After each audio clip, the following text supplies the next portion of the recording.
ನಮಸ್ಕಾರ ವೀಕ್ಷಕರೇ, ಏಷ್ಯಾನೆಟ್ ಸುವರ್ಣ ನ್ಯೂಸ್ನ ವಾರ ಭವಿಷ್ಯ ವಿಶೇಷ ಕಾರ್ಯಕ್ರಮಕ್ಕೆ ಸ್ವಾಗತ. ನಾನು ನಯನ ಶಂಕರ್. ಈ ವಾರ ಭವಿಷ್ಯ ಕಾರ್ಯಕ್ರಮದಲ್ಲಿ ವಾರದ ವಿಶೇಷತೆ ಏನಿದೆ, ದ್ವಾದಶ ರಾಶಿಗಳ ವಾರದ ಫಲ ಏನು, ಇದೆಲ್ಲವನ್ನ ನೋಡ್ತಾ ಹೋಗೋಣ. ಇದೀಗ ನಮ್ಮ ಜೊತೆ ಖ್ಯಾತ ಜ್ಯೋತಿಷಿಗಳಾಗಿರುವಂಥ ಶ್ರೀಕಂಠ ಶಾಸ್ತ್ರಿಗಳಿದ್ದಾರೆ. ಬನ್ನಿ ಅವರನ್ನ ಕಾರ್ಯಕ್ರಮಕ್ಕೆ ಸ್ವಾಗತಿಸೋಣ. ಶಾಸ್ತ್ರಿಗಳೇ, ಕಾರ್ಯಕ್ರಮಕ್ಕೆ ಸ್ವಾಗತ. ನಮಸ್ಕಾರ. ಶಾಸ್ತ್ರಿಗಳೇ, ನಾವು ವಾರ ಭವಿಷ್ಯ ಕಾರ್ಯಕ್ರಮವನ್ನು ಒಂದೊಳ್ಳೆ ಮಾತಿನ ಮೂಲಕ ಆರಂಭಿಸ್ತೀವಿ. ಈ ವಾರದ ಒಳ್ಳೆ ಮಾತನ್ನು ತಿಳಿಸೋದಾದ್ರೆ? ಶ್ರೀ ಗುರುಭ್ಯೋ ನಮಃ. ಹರಿ ಓಂ. ಮೂರ್ತಿತ್ವೇ ಪರಿಕಲ್ಪಿತ ಶಶಿಭೃತೋ ವರ್ತ್ಮಾ ಪುನರ್ಜನ್ಮನ ಮಾತ್ಮೇತ್ಯಾತ್ಮವಿದಾಂ ಕೃತಶ್ಚ ಯಜದಾಂ ಭರ್ತಾಮರ ಜ್ಯೋತಿಷಾಂ ಲೋಕಾನಾಂ ಪ್ರಳಯೋದ್ಭವ ಸ್ಥಿತಿ ವಿಭುಶ್ಚಾನೇಕಧಾರ್ಯಶ್ರಿತೌ ವಾಚನ್ನ ಸದ್ದದಾತ್ಮನೇಕ ಕಿರಣ ತ್ರೈಲೋಕ್ಯ ದೀಪೋ ರವಿ. ಸಮಸ್ತ ವೀಕ್ಷಕರಿಗೆ ಶುಭೋದಯ, ಶುಭ ಬೆಳಗು. ಈ ವಾರ ಪ್ರಾರಂಭ ಮಾಡೋ ಮುನ್ನ ಒಂದೊಳ್ಳೆಯ ಮಾತು. ಈ ಮಾತು ನಮ್ಮ ಬದುಕಿಗೆ ಒಂದು ದಾರಿದೀಪವಾಗಬೇಕು. ಆ ದೃಷ್ಟಿಯಲ್ಲಿ ಪ್ರತಿ ವಾರ ಒಂದೊಂದು ಒಳ್ಳೆಯ ಮಾತನ್ನು ನಾವು ಗಮನಿಸ್ತಾ ಬರ್ತಾ ಇದ್ದೀವಿ. ಈ ವಾರದ ಮಾತನ್ನು ಗಮನಿಸಿ. ವಾಗ್ವೈಖರಿ ಶಬ್ದಝರಿ ಶಾಸ್ತ್ರ ವ್ಯಾಖ್ಯಾನ ಕೌಶಲಂ ವೈದುಷ್ಯಂ ವಿದುಷಾಂ ತದ್ವತ್ ಭುಕ್ತಯೇ ನತು ಮುಕ್ತಯೇ. ಈ ಮಾತಿನ ವೈಖರಿ, ಈ ಶಬ್ದಜಾಲವನ್ನು ಹೆಣೆದು ಮಾತಿನ ಕೌಶಲ್ಯ ಅದನ್ನು ನಿರ್ಮಾಣ ಮಾಡಿ ಇನ್ನೊಬ್ಬರ ಹೃದಯವನ್ನು ನಾವು ಸೆಳೀತಕ್ಕಂಥದ್ದು, ಇನ್ನೊಬ್ಬರನ್ನು ದಿಗ್ಭ್ರಮೆಗೊಂಡು ಅವರು ನಮ್ಮನೆಗೆ ನೋಡಬೇಕು. ಈ ಪದಗಳನ್ನು ಪ್ರಯೋಗ ಮಾಡೋದರಿಂದ, ವಾಕ್ಯಗಳನ್ನು ಬಳಸೋದರಿಂದ, ಶಾಸ್ತ್ರವತ್ತಾಗಿ ಉದ್ಧರಣಗಳನ್ನು ಮಾಡೋದರಿಂದ, ಆ ಸೂತ್ರಗಳನ್ನೆಲ್ಲ ಇವುಗಳೆಲ್ಲ ತದ್ವತ್ ಭುಕ್ತಯೇ ನತು ಮುಕ್ತಯೇ ಅಂತ ಬಹಳ ಸಾರಾಸಗಟಾಗಿ ಶಂಕರಾಚಾರ್ಯರು ತಮ್ಮ ವಿವೇಕ ಚೂಡಾಮಣಿಯಲ್ಲಿ ಹೇಳ್ತಾರೆ. ಇವೆಲ್ಲ ಏನು ಪ್ರಯೋಜನ ಇಲ್ಲಪ್ಪ, ನೀನು ಈ ಶಬ್ದ ಭಂಡಾರದಿಂದ, ಆ ವಾಗ್ಭಂಡಾರ ಅದನ್ನೆಲ್ಲ ಒಡೆದು ಆ ಭಂಡಾರವನ್ನು ತಲೆಯಲ್ಲಿ ತುಂಬಿಕೊಂಡು ನಿನ್ನ ಆ ವಾಗ್ವೈಖರಿ ಏನು ಮಾತು ಹೊರಡುತ್ತೋ ಅಲ್ಲೆಲ್ಲ ಶಬ್ದಜಾಲವನ್ನು ಹೆಣೆದು ರಂಜಿಸಬೇಕಾಗಿಲ್ಲ. ರಂಜಿಸೋದು ಹೇಗಾಗಿದೆ ಅಂದರೆ ಹೊಟ್ಟೆಪಾಡಿಗಾಗ್ಬಿಟ್ಟಿದೆ. ಯಾರು ಹೀಗೆ ರಂಜನೀಯವಾಗಿ ಮಾತಾಡ್ತಾರೋ ಅದು ಹೊಟ್ಟೆಪಾಡಿಗೆ ವಿನಃ ನತು ಮುಕ್ತಗೆ. ಮುಕ್ತಿಗೆ ಇವೆಲ್ಲ ಮಾತಿನ ಅವಶ್ಯಕತೆ ಇಲ್ಲ. ಮೌನವಾಗಿದ್ದರೆ ಬಹಳ ಒಳ್ಳೆಯದು ಅಂತ. ಈಗಿನ ಕಾಲ ಹೀಗಿದೆ. ಎಲ್ಲದೂ ಒಂದು ಶಾಸ್ತ್ರವೇ ಅಂತಲ್ಲ, ಎಲ್ಲ ಕಡೆಗಳಲ್ಲೂ ಈ ಮಾತಿನ ಜಾಲ ಇದೆಯೋ, ಒಂದು ಮಾರ್ಕೆಟಿಂಗ್ ಸ್ಕಿಲ್ಸ್ ಅಂತ ಬೇರೆ ಹೇಳ್ತಾರೆ ಇದಕ್ಕೆ. ಏನಕ್ಕಾಗಿ ಅಂತಂದರೆ, ಏನು ಕೊಟ್ಟ ವಸ್ತು ತುಂಬ ಚೆನ್ನಾಗಿರುತ್ತೆ, ದೀರ್ಘ ಬಾಳಿಕೆ, ಮತ್ತೊಂದು ಉಪಯೋಗ ಅಂತಲ್ಲ, ಖಂಡಿತ ಅಲ್ಲ. ಹೊಟ್ಟೆಪಾಡಿಗಾಗಿ ಅದು ಖಾಲಿ ಆದರೆ ಅವನಿಗೆ ಹಣ ಬರುತ್ತೆ ಅಂತ. ಅಲ್ಲಿಂದ ಹಿಡಿದು ಎಲ್ಲ ಶಾಸ್ತ್ರವೂ ಅನ್ವಯ ಆಗಿಬಿಡುತ್ತಿಲ್ಲ. ಅವರು ಹೇಳಿದ್ದಾರೆ, ಅದರಲ್ಲಿ ಬೇರೆ ಮಾತೇ ಇಲ್ಲ. ಭಗವತ್ಪಾದರು ಹೇಳಿಬಿಟ್ಟಿದ್ದಾರೆ, ನೀ ಶಬ್ದ ಜಾಲವನ್ನು ಹೆಣೆದು ಹೀಗೆ ರಂಜನೆ ಮಾಡೋದರಲ್ಲಿ ಎಷ್ಟೋ ಬಾರಿ ಜ್ಯೋತಿಷ್ಯದಲ್ಲೂ ಹಾಗೇ ಆಗುತ್ತೆ. ಫಲ ಹೇಳುವಾಗ ಯಾಕೆ ನಮ್ಮನ್ನು ನಾವು ನಾವೇ ರಿವ್ಯೂ ಮಾಡ್ಕೋಬೇಕು. ಇಲ್ಲ ಅಂತಂದರೆ ಅದು ಅಹಂಕಾರ ಆಗಿಬಿಡುತ್ತೆ. ಹೀಗಾಗಿ ಏನಾಗುತ್ತೆ, ಅದನ್ನು ಗಮನಿಸ್ಕೊಳ್ಬೇಕು. ಎಷ್ಟು ಅಗತ್ಯ ಇದೆಯೋ ಅಷ್ಟೇ ಹೇಳಿದ್ರೆ ಬಹಳ ಒಳ್ಳೆಯದು. ಜಾತಕದಲ್ಲಿ ಅಂಥ ಯೋಗ ಇದೆ, ಇಂಥ ಯೋಗ ಇದೆ, ಆ ಕೇಸರಿ ಯೋಗ, ಈ ಗಜಕೇಸರಿ ಯೋಗ, ಮತ್ತೊಂದು ಮಗದೊಂದು ಅಂತ ಹೇಳಿ ವರ್ಣನೆ ಮಾಡ್ತಾ ಇದ್ದರೆ ಫಲ ಬಂದು ಅನ್ವಯ ಆಗಿದೆಯಾ, ಅಥವಾ ಯಾವುದೋ ಒಂದು ತೊಡಕೆ ಇದೆ, ರೋಗವಿದೆ ಅಂಥೇಳಿ ಗೊತ್ತಿರ್ತಕ್ಕಂಥ ಎಲ್ಲ ಪದ ಸಂಪತ್ತನ್ನು ಬಳಸಿ ಸಮಾಧಾನ ಮಾಡಬಹುದು ಬೇರೆಯವರು ಕೂಡ. ಆದರೆ ನಿಜವಾಗಿಯೂ ನಾವು ಪ್ರಾಮಾಣಿಕತೆಯಿಂದ ಅವರಿಗೆ ಶಮನ ಮಾಡಲಿಕ್ಕೆ ಆಯ್ತಾ, ಈ ಒಂದು ಚಿಂತನೆಯನ್ನು ನನ್ನಿಂದ ಮೊದಲುಗೊಂಡು ಎಲ್ಲರೂ ಮಾಡಬೇಕಾಗತ್ತೆ. ಸರ್ವರು ಇದನ್ನು ಒಬ್ಬ ವೈದ್ಯನೂ ಕೂಡ ತುಂಬ ಚೆನ್ನಾಗಿ ಎಕ್ಸ್ಪ್ಲೇನ್ ಮಾಡಿಬಿಟ್ರೆ ಸಾಕಾಗಲ್ಲ. ಅದಕ್ಕೇನು ಪರಿಹಾರ, ತುಂಬ ಚೆನ್ನಾದ ಮುಕ್ತಿ ಸಿಕ್ಕಿದೆಯಾ, ನತು ಅಲ್ಲಿ ಹೇಳಿದೆ ಭುಕ್ತಯೇ ನತು ಮುಕ್ತಯೇ ಅಂತ. ಇದೆಲ್ಲ ಹೊಟ್ಟೆಪಾಡಿಗಾಗಿ ಮಾಡ್ತಾ ಇದ್ದೀವಪ್ಪ. ಮುಕ್ತಿಗಾಗಿ ಏನು ಮಾಡಿದೆಯಾ, ಆತ್ಮಸಂತೋಷಕ್ಕಾಗಿ ಏನು ಮಾಡ್ತಾ, ಆ ರೀತಿಯಲ್ಲಿ ಒಂದು ಮಾರ್ಗದರ್ಶನ ಸಿಕ್ಕಿದೆಯಾ, ಅದು ತುಂಬ ಒಳ್ಳೆಯದು ಅಂತ. ಹೀಗೆ ನಮ್ಮನ್ನು ನಾವು ವಿಮರ್ಶೆ ಮಾಡಿಕೊಂಡು ಇನ್ನೊಬ್ಬರಿಗೆ ಒಂದು ಸಮಾಧಾನ, ಮುಕ್ತಿ ಡಿ ವಿ ಜಿಯವರು ಸರಳವಾಗಿ ಹೇಳ್ತಾರೆ, ಮುಕ್ತಿ ಎಂಬುದು ಮನದ ಸಂಸ್ಥಿತಿಯೇ ಬೇರಲ್ಲ ಅಂತ. ಆ ಮನಸ್ಸಿಗೆ ಒಂದು ನಿರ್ಮಳತೆಯನ್ನು ಒಂದು ಕ್ಷಣವಾದರೂ ಕೊಟ್ಟರೆ, ಅದು ಶಾಸ್ತ್ರ ಕಲ್ತಿದ್ದಕ್ಕೋ ಅಥವಾ ವೈದ್ಯಕೀಯ ಓದಿದ್ದಕ್ಕೋ, ಮಾರ್ಕೆಟಿಂಗ್ ಅದರಲ್ಲಿ ನಾನು ಇಂಜಿನಿಯರಿಂಗ್ ಮಾಡಿದ್ದಕ್ಕೋ ಆ ಸಮಾಧಾನವನ್ನು ಕಂಡುಕೊಳ್ಬಹುದು. ಹೀಗೆ ಪದಸಂಪತ್ತಿನಿಂದ, ಪದಶಬ್ದ ಜಾಲದಿಂದ, ಇನ್ಯಾವುದೋ ಶಾಸ್ತ್ರಗಳ ಆಧಾರದಿಂದ ರಂಜನೆ ಮಾಡೋದಕ್ಕಿಂತ ನೆಮ್ಮದಿ ಕೊಡೋದು ಬಹಳ ಮುಖ್ಯ ಅನ್ನೋದನ್ನು ಭಗವತ್ಪಾದರು ತೋರಿಸ್ಕೊಟ್ಟಿದ್ದಾರೆ. ಇದಲ್ವ ಒಳ್ಳೆಯ ಮಾತು. ಇದನ್ನು ಎಲ್ಲರೂ, ಯಾರು ನನ್ನಿಂದ ಒಳಗೊಂಡು ಅಂತಲೇ ಹೇಳ್ತಾ ಇದ್ದೀನಿ, ಎಲ್ಲರೂ ಇದನ್ನು ತಗೊಳ್ಬೇಕು. ಆ ರೀತಿಯಲ್ಲಿ ಕಿಂಚಿತ್ತಾದರೂ ನಾವು ಪ್ರಯತ್ನ ಮಾಡಬೇಕು. ಇದು ಈ ವಾರದ ಮಾತು. ಖಂಡಿತವಾಗ್ಲೂ ಶಾಸ್ತ್ರಿಗಳೇ, ಅತಿಯಾದರೆ ಅದ್ರ ಅಮೃತವೂ ವಿಷ ಅಂತಾರೆ. ಅದು ಮಾತಾಗಲಿ ಇನ್ನೇನೇ ಆಗಲಿ, ಆದರೆ ಮಾತಿನಿಂದ ಪರಿಹಾರ ಸಿಗಲ್ಲ. ಮಾತು ಹೇಳ್ಬೋದಷ್ಟೇ, ಎಲ್ಲರೂ ಆಡ್ಬೋದಷ್ಟೇ, ಆದರೆ ನಿಜವಾದ ಪರಿಹಾರ ಆ ಭಗವಂತನಲ್ಲಿ ಇದೆ ಅನಿಸುತ್ತೆ. ಅದು ನಿಮ್ಮ ಮಾತು ಕೇಳಿದಾಗ ನನಗೆ ಇವತ್ತು ಅರಿವಾಗ್ತಾ ಇದೆ. ಹಾಗಾಗಿ ಏನೇ ಒಂದು ಸಮಸ್ಯೆಗೆ ಪರಿಹಾರ ಸಿಗಬೇಕು ಅಂದರೆ ಆ ಭಗವಂತನನ್ನು ನೆಚ್ಕೋಬೇಕು ಅನ್ನೋದನ್ನು ಇವತ್ತು ತಿಳಿಸ್ಕೊಟ್ಟಿದ್ದೀರಾ. ಈಗ ವಾರದ ವಿಶೇಷತೆ ಏನಿದೆ ಅನ್ನೋದನ್ನು ನೋಡೋದಕ್ಕೆ ನಮ್ಮ ಜನರು ಕೂಡ ಕಾಯ್ತಾ ಇದ್ದಾರೆ. ಅದನ್ನು ತಿಳಿಸ್ಕೊಡೋದಾದರೆ ನೋಡೋಣ. ಈ ವಾರದಲ್ಲಿ ಹಲವು ಕುತೂಹಲಗಳಿದ್ದಾವೆ. ಈ ವಾರದ ಆದಿಯಲ್ಲಿ ಏನನ್ನು ಗಮನಿಸ್ತೀವಿ? ಈ ವಾರದ ದಿವಸವೇ ನಾವು ಶುಕ್ರನ ಜಯಂತಿಯನ್ನು ಕಾಣ್ತೀವಿ. ಗಮನಿಸಿ, ಈ ವಾರದ ವಿಶೇಷತೆಗಳಲ್ಲಿ ನಾವು ಹಲವು ಪ್ರಮುಖ ಅಂಶಗಳನ್ನು ನಾವು ಕಾಣ್ತೀವಿ. ಹಂತ ಹಂತವಾಗಿ ಗಮನಿಸ್ತಾ ಹೋಗೋಣ. ಮೊದಲನೇದಾಗಿ ಈ ದಿವಸ ಭಾನುವಾರವೇ ಆಗಿದೆ. ಈ ದಿವಸ ಬಹಳ ವಿಶೇಷ ಅಂದರೆ ಶುಕ್ರನ ಜಯಂತಿ. ಶುಕ್ರಗ್ರಹ ತಮ್ಮೆಲ್ಲರಿಗೂ ಗೊತ್ತಿದೆ, ನವಗ್ರಹಗಳಲ್ಲಿ ಶುಕ್ರ ಅತ್ಯಂತ ಪ್ರಖರವಾದ ನಕ್ಷತ್ರ. ನಾವು ಶುಕ್ರಗ್ರಹವನ್ನು ಎಷ್ಟೋ ಬಾರಿ ಆಕಾಶದಲ್ಲಿ ಕಾಣಬಹುದು. ಸಂಧ್ಯಾಕಾಲದಲ್ಲಿ ಪಶ್ಚಿಮದಲ್ಲಿ ಬಹಳ ವಿರಾಜಮಾನವಾಗಿ ಪ್ರಕಾಶಮಾನವಾಗಿ ಬೆಳಗ್ತಾ ಇರುತ್ತೆ ಆ ಶುಕ್ರಗ್ರಹ. ಶುಕ್ರಗ್ರಹ ಅವನು ಸಂಪತ್ತು, ವೈಭೋಗ, ಐಷಾರಾಮಿ, ಯಾವುದು ಸುಖ ಜೀವನ ಅಂತೀವೋ ಅವುಗಳಿಗೆಲ್ಲ ಅಧಿಪತಿಯಾಗಿರ್ತಕ್ಕಂಥವನು ಶುಕ್ರ. ಶುಕ್ರನ ದಶೆ ಅಂತಕ್ಕಂಥದ್ದು ಜನಸಾಮಾನ್ಯರಲ್ಲಿ ಅತ್ಯಂತ ಹೆಚ್ಚು ಪ್ರಚಲಿತದಲ್ಲಿದೆ. ಶುಕ್ರ ದಶೆ ನಡೀತಾ ಇದೆ ಅಂತಂದರೆ ಅವನೇನೋ ಶ್ರೀಮಂತನಾಗಿದ್ದಾನೆ, ಐಷಾರಾಮದಲ್ಲಿದ್ದಾನೆ ಅಂತಲೇ ಅರ್ಥ. ಈ ಎಲ್ಲ ಕಲ್ಪನೆ ನಮಗಿದೆ. ವಸ್ತುತಃ ಶುಕ್ರಗ್ರಹ ಈ ದಿವಸ ಆತನ ಜಯಂತಿ ಆಗಿರೋದ್ರಿಂದ ಅವನ ಹಿನ್ನೆಲೆಯನ್ನು ಸ್ವಲ್ಪ ನಾವು ಅರ್ಥ ಮಾಡಿಕೊಳ್ಳೋಣ. ಬರೀ ಶುಕ್ರದಶೆಯೋ ಶುಕ್ರಭುಕ್ತಿಯೋ ಇದ್ದ ಕಾಲದಲ್ಲಿ ಜಾತಕದಲ್ಲಿ ಶುಕ್ರವೈಭೋಗ ಇವುಗಳನ್ನೆಲ್ಲ ಅನುಭವಿಸುವಾಗ ಶುಕ್ರ ಎಂಥ ಮಹಾ ವ್ಯಕ್ತಿ, ಹೇಗೆ ಅವನಿಗೆ ಆ ಒಂದು ವಿಶೇಷ ಶಕ್ತಿ ಬಂತು, ಇವುಗಳನ್ನು ನಾವು ಸ್ವಲ್ಪ ಅರ್ಥ ಮಾಡಿಕೊಳ್ಳೋ ಪ್ರಯತ್ನ ಮಾಡೋಣ ಈ ದಿವಸ. ಶುಕ್ರ ಯಾರು ಅಂತಂದರೆ, ನವಪ್ರಜಾಪತಿಗಳಲ್ಲಿ ಭೃಗು ಅಂತಕ್ಕಂಥ ಒಬ್ಬ ಮಹರ್ಷಿ. ಭಗವದ್ಗೀತೆಯಲ್ಲಿ ಕೃಷ್ಣ ಪರಮಾತ್ಮ ಒಂದು ಮಾತನ್ನು ಹೇಳ್ತಾನೆ. ಆ 10ನೇ ಅಧ್ಯಾಯದಲ್ಲಿ ವಿಭೂತಿ ಯೋಗ ಅಲ್ಲಿ ವಿವರಿಸುವಾಗ ಮಹರ್ಷೀಣಾಂ ಭೃಗುರಹಂ ಅಂತ ಹೇಳ್ತಾನೆ. ಮಹರ್ಷಿಗಳಲ್ಲಿ ಬ್ರಹ್ಮಮಾನಸ ಪುತ್ರರು 10 ಜನ, ಅವರಲ್ಲಿ ಭೃಗು ಅಂತಕ್ಕಂಥ ಒಬ್ಬ ಮಹರ್ಷಿ. ಮರೀಚಿ, ಅತ್ರಿ, ಅಂಗಿರಸ, ಪುಲಸ್ತ್ಯ, ಪುಲಹ, ಕ್ರತು ಹೀಗೆ ಮುಂದುವರಿವಾಗ ಭೃಗು ಅಂತಕ್ಕಂಥವನು ಒಬ್ಬ ಮಹರ್ಷಿ. ಮಹಾ ತೇಜಸ್ವಿ, ತಪಸ್ವಿ, ಅದರಲ್ಲಿನೂ ಸಂಶಯ ಇಲ್ಲ. ದೇವತೆಗಳನ್ನೇ ಪರೀಕ್ಷೆ ಮಾಡಿದಂಥ ಶಕ್ತಿ ಹೊಂದಿರತಕ್ಕಂಥ ಭೃಗು. ಆ ಭೃಗು ಮಹರ್ಷಿಗೆ ಒಬ್ಬ ಪತ್ನಿ, ಕರ್ದಮನ ಮಗಳಾಗಿರ್ತಕ್ಕಂಥ ಖ್ಯಾತಿ ಅಂತಕ್ಕಂಥವಳು. ಆ ಖ್ಯಾತಿಗೆ ಧಾತ ವಿಧಾತ ಅಂತಕ್ಕಂಥ 2 ಮಕ್ಕಳು. ಅದು ಒಂದು ಸಂಸಾರ. ಆನಂತರದಲ್ಲಿ ಅದೇ ಭೃಗುವಿಗೆ ಮತ್ತೋರ್ವ ಪತ್ನಿ ಪುಲೋಮೆ ಅಂತ. ಆಕೆಗೆ ಮಗನಾದವನು ಚ್ಯವನ ಮಹರ್ಷಿ. ಈ ದಿವಸ ಏನು ಚ್ಯವನಪ್ರಾಶ್ ನೀವು ತಗೋತೀರೋ ಅದರ ಮೂಲ ಕರ್ತೃ ಚ್ಯವನ. ಮಹಾ ವೈದ್ಯಕೀಯ ಲೋಕದಲ್ಲಿ ಬೆಳಕು ಕೊಟ್ಟಂಥ ಮಹರ್ಷಿ. ಅದು ಕೂಡ ಭೃಗು ಸಂತತಿಯಿಂದಲೇ ಬಂದಿರತಕ್ಕಂಥದ್ದು. ಅದಾದ ಮೇಲೆ ಉಶನ ಅಂತಕ್ಕಂಥ ಒಬ್ಬಳನ್ನ ಆತ ವಿವಾಹವಾಗ್ತಾನೆ. ಆ ಉಶನನಿಗೆ, ಆ ಉಶನ ಹಾಗೂ ಈ ಭೃಗು ಇವರಿಬ್ಬರಿಗೆ ಉಶನಸ ಅಂತಕ್ಕಂಥ ಒಬ್ಬ ಮಗ ಹುಡ್ತಾನೆ. ಆ ಉಶನಸನೇ ನಮ್ಮ ಈ ಶುಕ್ರಾಚಾರ್ಯ.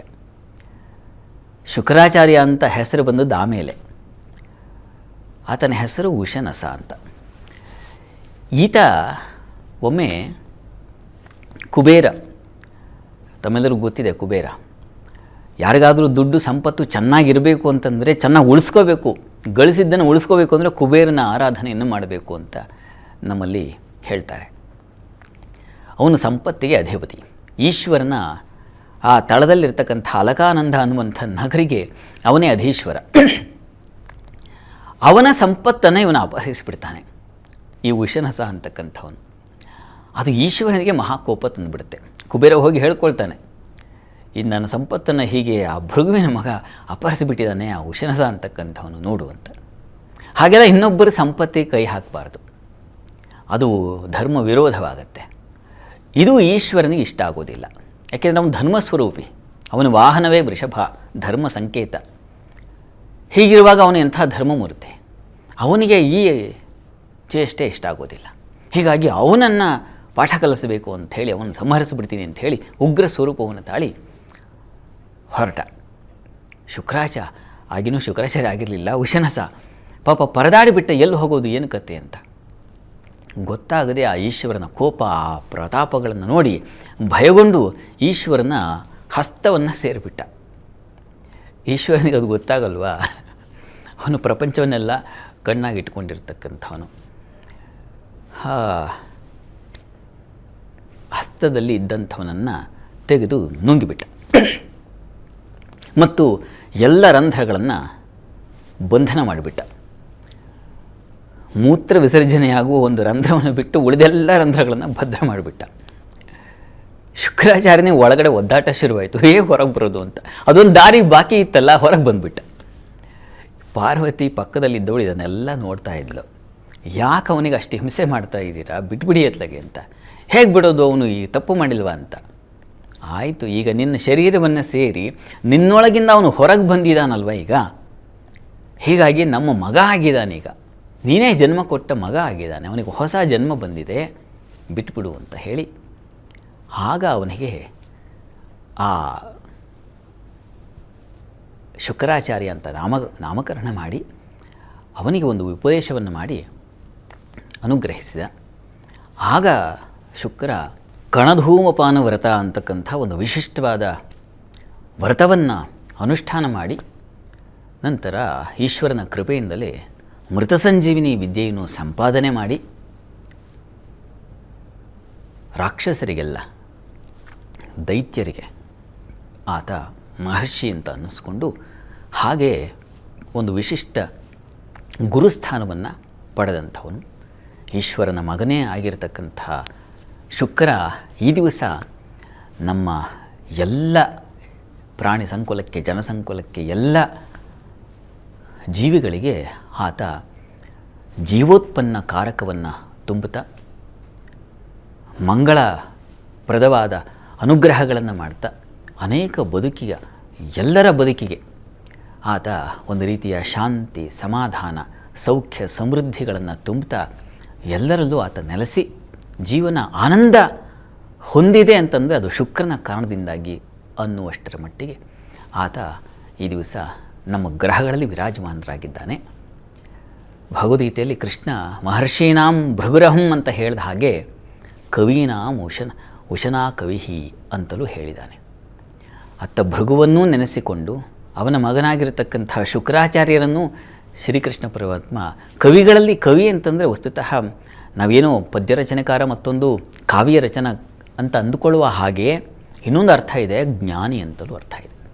ಹೀಗಾಗಿ ಮಹಾಜ್ಞಾನ ಸಂಪನ್ನನೂ ಆಗಿರ್ತಕ್ಕಂಥ ಶುಕ್ರಾಚಾರ್ಯನಲ್ಲಿ ನಾನು ಇದ್ದೀನಿ ಅಂತಕ್ಕಂಥ ತನ್ನ ಅಂಶವನ್ನು ಆತ ಪ್ರಕಟ ಮಾಡಿದ್ದಾನೆ. ಈ ಕಾರಣದಿಂದಲೇ ಈ ದಿವಸ ನಾವು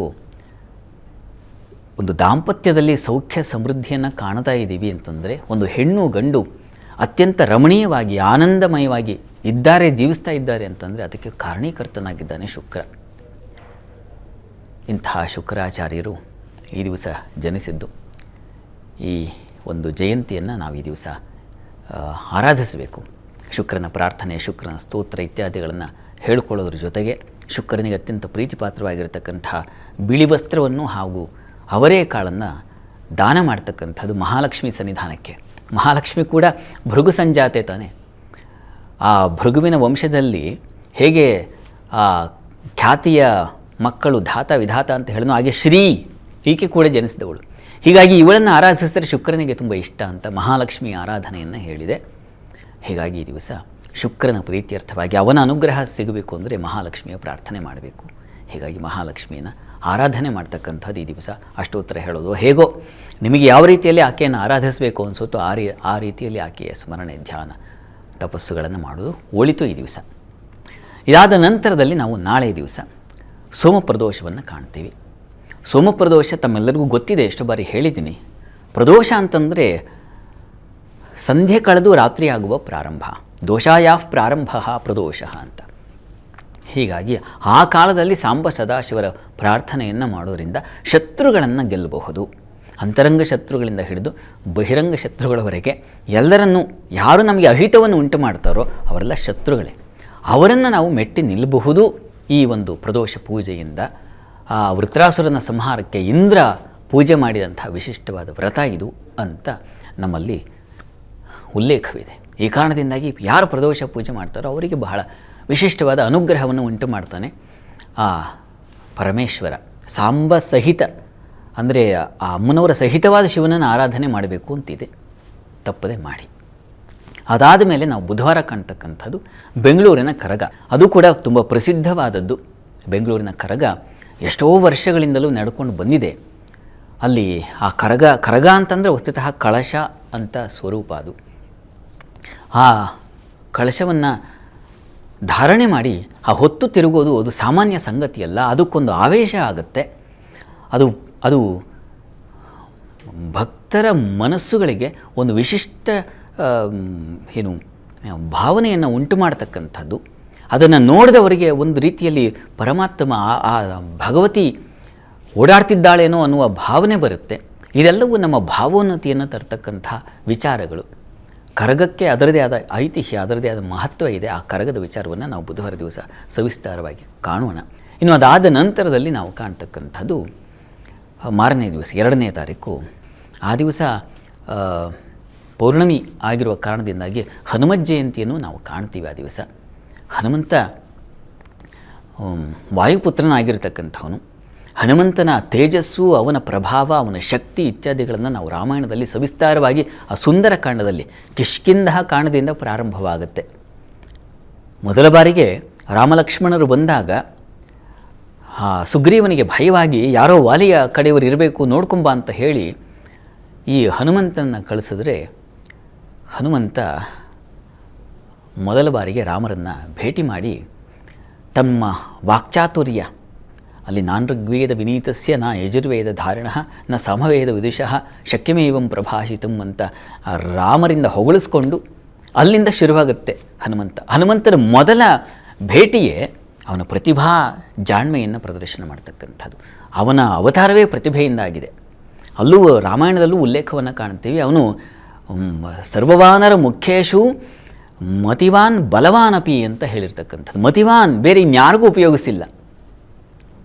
ಇಂಥ ಮತಿವಂತ ಹನುಮಂತ ಆ ಜಯಂತಿಯನ್ನು ನಾವು ಆ ದಿವಸ ಕಾಣ್ತೀವಿ. ಅದನ್ನು ಕೂಡ ನಾವು ಆ ದಿವಸ ಬಹಳ ವಿಸ್ತಾರವಾಗಿ ಆ ಸುಂದರ ಕಾಂಡದಲ್ಲಿ ಹೇಗೆ ರಾಮ ಸೀತೆಯರ ಸಂಕಟಗಳಿಂದ ಅದರಿಂದ ಆ ಬಂಧನ, ಆ ನೋವಿನಿಂದ ಅವರನ್ನು ಬಿಡಿಸಿ ಅವರಿಗೆ ಹೇಗೆ ಒಂದು ರೀತಿಯಲ್ಲಿ ಸುಂದರನಾದ, ಅವರಿಗೆ ಆ ಮನಸ್ಸು, 2 ಮನಸ್ಸುಗಳು ಒಂದು ಮಾಡಿದ ಸುಸಂದರ್ಭ ಯಾವುದಿದೆ ಅದಕ್ಕಾಗಿಯೇ ಹನುಮನ ಅವತಾರವಾಗಿದ್ದು ಅನ್ನೋ ದೃಷ್ಟಿಯಲ್ಲಿ ರಾಮಾಯಣದಲ್ಲಿ ನಾವು ಸುಂದರಕಾಂಡವನ್ನು ಕಾಣ್ತೀವಿ. ಅತ್ಯಂತ ಮನೋಹರಮಯವಾಗಿರತಕ್ಕಂಥ ಒಂದು ವಿಸ್ತಾರ ಕಾಂಡ ಅದು. ಅದರ ಬಗ್ಗೆ ಹನುಮಂತನ ಹುಟ್ಟು, ಯಾಕೆ ವಸ್ತುತಃ ಹನುಮಂತ ಇಷ್ಟು ಪ್ರಭಾವಶಾಲಿಯಾಗಿ ನಮ್ಮ ಎಲ್ಲ ದೇವತೆಗಳಲ್ಲಿ ವಿರಾಜಮಾನನಾಗಿ ಬೆಳಗ್ತಾ ಇದ್ದಾನೆ ಅಂದರೆ ಅದಕ್ಕೊಂದು ಕಾರಣ ಇದೆ. ಅದಕ್ಕೆ ದೇವತೆಗಳೆಲ್ಲ ಮಾಡಿದಂತಹ ಪ್ರಣವೋಪಾಸನೆ ಅಂತ, ಆ ಉಪಾಸನಾ ಶಕ್ತಿಯಿಂದಾಗಿ ವಾಯುದೇವರಿಗೆ ಅನುಗ್ರಹಪ್ರದವಾಗಿದ್ದು ಹನುಮಂತ. ಅದನ್ನೆಲ್ಲ ನಾವು ಆ ದಿವಸ ವಿಸ್ತಾರವಾಗಿ ನೋಡೋಣ. ಇನ್ನು ಅದಾದ ನಂತರದಲ್ಲಿ ನಾವು ಕಾಣ್ತಕ್ಕಂಥದ್ದು ಮಾರನೇ ದಿವಸ 2ನೇ ತಾರೀಕು ಈ ಕುಜನ ಸಂಕ್ರಮಣವನ್ನು ಕಾಣ್ತೀವಿ. ಮೀನರಾಶಿಗೆ ಕುಜ ಪ್ರವೇಶ ಮಾಡ್ತಾನೆ. ತುಂಬ ವಿಶಿಷ್ಟವಾದ ಫಲಗಳನ್ನು ತಂದುಕೊಡ್ಲಿಕ್ಕಾಗಿ ಕಾದು ಕೂತಿದ್ದಾನೆ ಕುಜ. ಈ ವಾರದಲ್ಲಿ ಕುಜ ಇಷ್ಟು ದಿವಸ ಶತ್ರುಕ್ಷೇತ್ರದಲ್ಲಿದ್ದಾಗ ಸಹಜವಾಗಿ ತೊಂದರೆಗಳು ಉಂಟಾಗೋದು ಸಹಜ ಅಲ್ವಾ? ದ್ವಿಕ್ಷೇತ್ರೇ ಅಲ್ಪಂ ಅಂತ ಶಾಸ್ತ್ರ ಹೇಳಿದೆ. ಅದನ್ನು ಬಿಟ್ಟು ಅದನ್ನು ಕೊಡವಿಕೊಂಡು ಈಗ ಜೀವಕ್ಷೇತ್ರಕ್ಕೆ ಅಂದರೆ ಗುರುವಿನ ಕ್ಷೇತ್ರಕ್ಕೆ ಕುಜನ ಸಂಚಾರವಿದೆ. ಜೈವೇ ನೈಕ ರಿಪುರ್ ನರೇಂದ್ರ ಸಚಿವ ಖ್ಯಾತಃ ಅಭಯ ಅಂತೆಲ್ಲ ಶಾಸ್ತ್ರಗಳಲ್ಲಿ ಸಾರಿದೆ. ಹೀಗಾಗಿ ಒಂದು ವಿಶಿಷ್ಟವಾದ ಫಲವನ್ನು ಕೊಡಲಿಕ್ಕೆ ಕುಜ ಕಾದು ಕೂತಿದ್ದಾನೆ ಈ ವಾರದಲ್ಲಿ. ಕುಜ ಪ್ರವೇಶ ಆಗ್ತಿದ್ದ ಹಾಗೆಯೇ ಅವನಿಗೆ ಫಲಗಳು ಕೊಳ್ಳುವ ಶಕ್ತಿ ಇದೆ.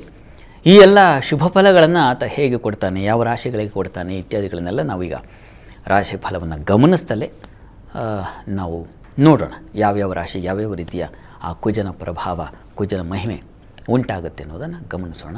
ಅಂತೂ ಈ ವಾರದಲ್ಲಿ ನಾವು ಇಷ್ಟು ವಿಶೇಷಗಳನ್ನು ಕಾಣ್ತೀವಿ. ಈಗ ದ್ವಾದಶ ರಾಶಿಗಳ ವಾರದ ಫಲವನ್ನು ನೋಡುವಂಥ ಸಮಯ.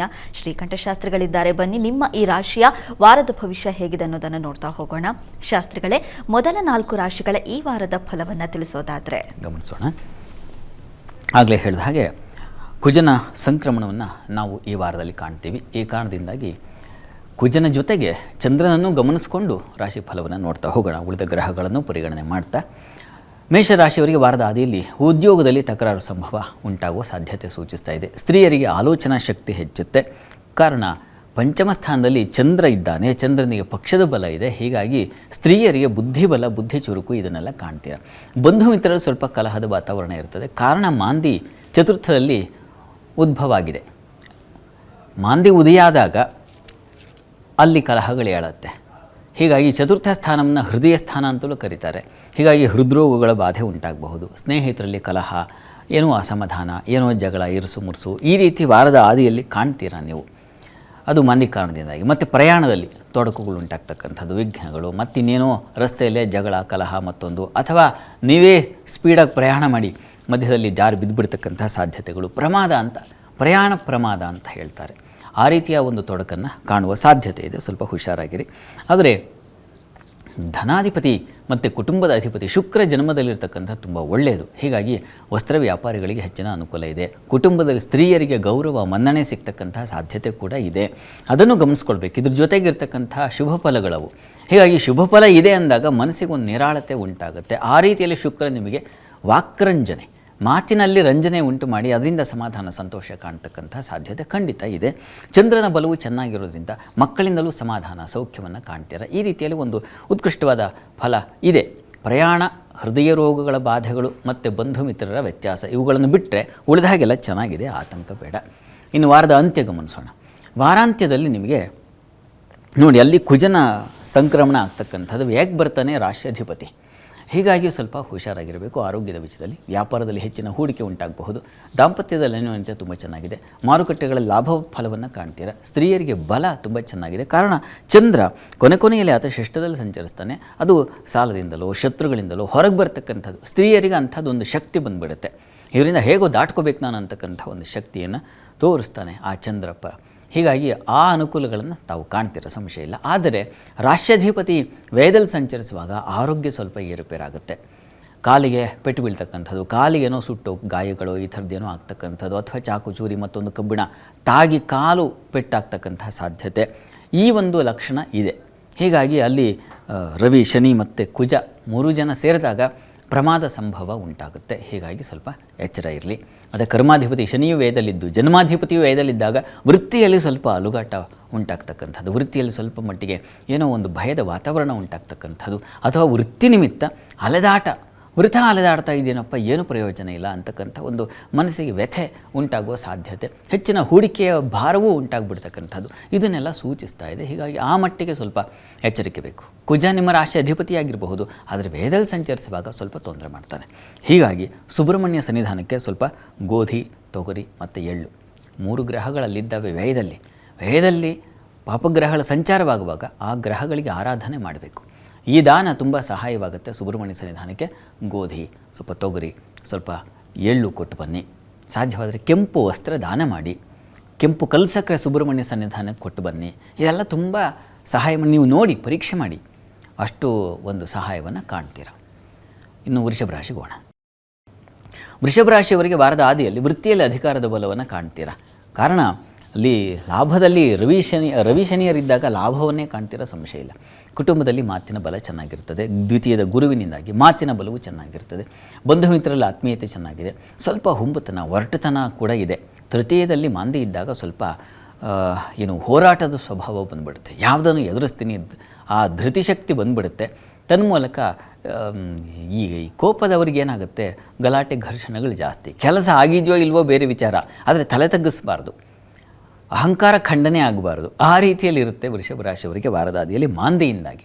ಮತ್ತು ಅಷ್ಟೇ ಅಲ್ಲ, ಥ್ರೋಟ್ ಇನ್ಫೆಕ್ಷನ್, ಮತ್ತು ಕಿವಿ ಸಮಸ್ಯೆಗಳು ಉಂಟಾಗೋ ಸಾಧ್ಯತೆ, ಕೊರಳಿನ ಭಾಗದಲ್ಲಿ ತೊಂದರೆಗಳಾಗೋ ಸಾಧ್ಯತೆ ಇದನ್ನು ಸೂಚಿಸ್ತಾ ಇದೆ. ಅದರ ನೋವು, ಬಳಲಿಕೆ ಇದರಿಂದಾಗಿ ಈ ರೀತಿಯ ಒಂದು ಸಾಧ್ಯತೆ ಇದೆ. ಸ್ವಲ್ಪ ಹುಷಾರು, ಆರೋಗ್ಯದ ಕಡೆ ಸ್ವಲ್ಪ ಗಮನ ತೆಗೆದುಕೊಳ್ಳಿ. ಮತ್ತು ರಾಶ್ಯಾಧಿಪತಿ ಶುಕ್ರ ನಿಮಗೆ ವೇದದಲ್ಲಿ ಸಂಚರಿಸ್ತಾ ಇದ್ದಾನೆ.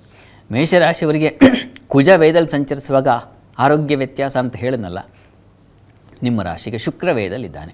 ಹೀಗಾಗಿ ನಿಮಗೂ ಕೂಡ ಆರೋಗ್ಯದಲ್ಲಿ ವ್ಯತ್ಯಾಸ, ಆರೋಗ್ಯದ ನಿಮಿತ್ತಾಗಿ ಹೆಚ್ಚಿನ ಖರ್ಚು ಮಾಡ್ಕೊಳ್ತಕ್ಕಂಥದ್ದು, ಹಾಸ್ಪಿಟ್ಲಿಗೂ ಅಲ್ದಾಡದೆ ಇನ್ಯಾವುದೋ ಒಂದು ಆಯುರ್ವೇದ ಅಂತ ನೋಡಿದೆ, ಅಲೋಪತಿ ಅಂತ ನೋಡಿದೆ, ಇನ್ಯಾವುದೋ ಅದು ಕಾಣಲಿಲ್ಲ, ಅದಕ್ಕೆ ಪರಿಹಾರ ಆಗಲಿಲ್ಲ ಅಂತ ಇನ್ಯಾರನ್ನೋ ಜ್ಯೋತಿಷಿಗಳನ್ನು ಕಂಡೆ. ಈ ರೀತಿಯಲ್ಲಂತೂ ಆ ಪೂಜೆ ಈ ಪೂಜೆ ಒಂದಷ್ಟು ವ್ಯಯ, ಈ ರೀತಿಯ ವ್ಯಯವನ್ನು ಸೂಚಿಸ್ತಾ ಇದೆ. ವಾರದ ಆದಿಯಲ್ಲಿ ಸ್ವಲ್ಪ ಆರೋಗ್ಯದ ಕಡೆ ಗಮನ ಇರಲಿ, ಇದು ಪ್ರಧಾನವಾದದ್ದು. ವೃತ್ತಿಯಲ್ಲೆಲ್ಲ ತುಂಬ ಚೆನ್ನಾಗಿದೆ, ಆತಂಕ ಬೇಡ. ಇನ್ನು ವಾರದ ಅಂತ್ಯ ಗಮನಿಸೋಣ. ವಾರಾಂತ್ಯದಲ್ಲಿ ಎಲೆಕ್ಟ್ರಿಕ್ ಕ್ಷೇತ್ರಗಳಲ್ಲಿ ಲಾಭ ಕಾಣ್ತೀರಾ, ಹೋಟೆಲ್ ಕ್ಷೇತ್ರಗಳಲ್ಲಿ ಲಾಭ ಕಾಣ್ತೀರಾ. ಆರೋಗ್ಯದಲ್ಲಿ ಸ್ವಲ್ಪ ವ್ಯತ್ಯಾಸ ಇದ್ದೇ ಇದೆ. ಗೌರವ ಮತ್ತು ಲಾಭ ಇದು ತುಂಬ ಚೆನ್ನಾಗಿದೆ. ಕಾರಣ ಕುಜ ಸಪ್ತಮಾಧಿಪತಿ ಆಗಿರ್ತಕ್ಕಂಥವನು ಲಾಭಸ್ಥಾನಕ್ಕೆ ಹೋದಾಗ ಹಯಾಧಿಪತಿಯೂ ಹೌದು, ಇಲ್ಲ ಅಂತಲ್ಲ. ಆದರೆ ಲಾಭದಲ್ಲಿ ಸಂಚರಿಸುವಾಗ ತೃತೀಯ ಲಾಭಕ್ಷಕತೈ ಪಾಪಕೈ ಸುಖಿ ಇದು ಗರ್ಭೋ ರವಿಣ ನಿರೀಕ್ಷಿತ ಅಂತ ವರಾಹ ಮೆಹರ್ ಮಾತು. ಹೀಗಾಗಿ ಲಾಭವನ್ನು ಕಾಣಲಿಕ್ಕೆ ಅವಕಾಶ ಇದೆ. ಅದರಲ್ಲೂ ಮುಖ್ಯವಾಗಿ ಅವನು ಧಾತ್ವಜ್ಞ ಪ್ರಹರಣ ಸಾಹಸೈ ಕುಜಾಂಶೆ ಅಂತ ಹೇಳುತ್ತೆ.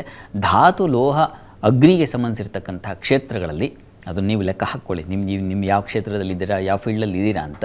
ಅದೆಲ್ಲ ಕ್ಷೇತ್ರಗಳಲ್ಲೂ ತುಂಬ ಹೆಚ್ಚಿನ ಲಾಭ ಗಳಿಕೆಗೆ ಅವಕಾಶ ಇದೆ. ಪ್ಯಾರಾಮೆಡಿಕಲ್ ಅವರಿಗೆ ತುಂಬ ಚೆನ್ನಾಗಿದೆ ಔಷಧ, ಅಲ್ಲಿ ರವಿಯೂ ಸೇರಿದ್ದಾನೆ. ಭೇಷಜಾತ್ಮಜನಾಗಿರ್ತಕ್ಕಂಥ ರವಿ ಹಾಗೂ ಕುಜ ಸೇರಿದಾಗ ಮೆಡಿಕಲ್ ಫೀಲ್ಡು, ಅದರಲ್ಲೂ ಪ್ಯಾರಾಮೆಡಿಕಲ್, ಡಯಾಗ್ನೋಸ್ಟಿಕ್ಸ್ ಸೆಂಟರ್ ಅಂತಾರಲ್ಲ, ಆ ಕ್ಷೇತ್ರಗಳಲ್ಲಿ ಕೆಲಸ ಮಾಡೋರಿಗೆ ತುಂಬ ಚೆನ್ನಾಗಿದೆ, ಹೆಚ್ಚಿನ ಲಾಭ ಗಳಿಕೆಗೆ ಅವಕಾಶ ಇದೆ. ಪರಿಹಾರ ಏನಪ್ಪ?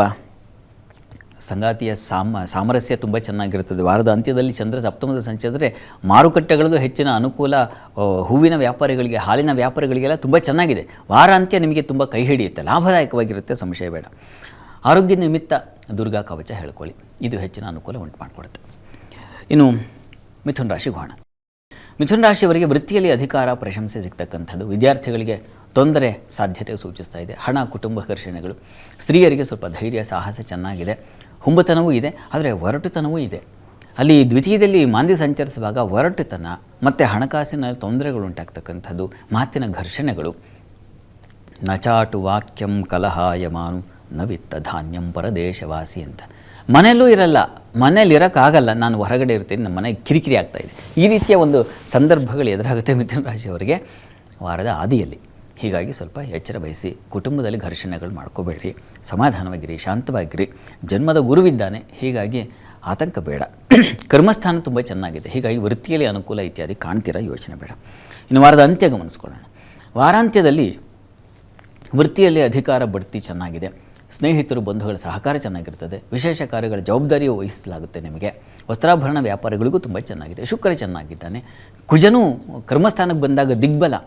ರವಿಯಿಂದ, ಕುಜನಿಂದ ಒಳ್ಳೆಯ ವಿಶೇಷ ಲಾಭಗಳನ್ನು ಕಾಣ್ತೀರ. ಲಾಭಾಧಿಪತಿ ಅಲ್ವಾ, ಹೀಗಾಗಿ ವಿಶೇಷ ಲಾಭಗಳಿಗೆ ಅನುಕೂಲ ಆಗುತ್ತೆ. ನಿಮಗೂ ಅಷ್ಟೇ. ವೈದ್ಯಕೀಯ ಕ್ಷೇತ್ರದಲ್ಲಿ ಇರ್ತಕ್ಕಂಥವ್ರಿಗೆ ತುಂಬ ಚೆನ್ನಾಗಿದೆ.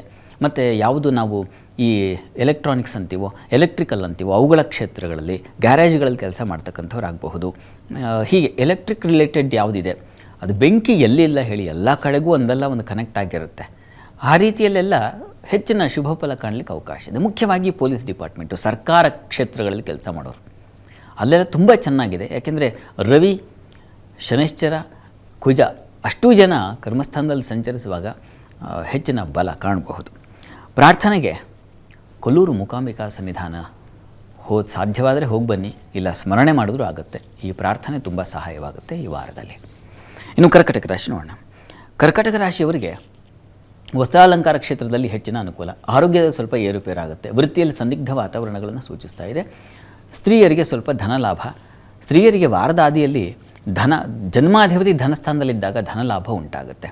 ಅದರಲ್ಲೂ ಹೂವಿನ ವ್ಯಾಪಾರಿಗಳಿಗೆ, ಹಾಲು ಹೈನು ವ್ಯಾಪಾರಿಗಳಿಗೆ ತುಂಬ ಚೆನ್ನಾಗಿ ಹೆಚ್ಚಿನ ಅನುಕೂಲ.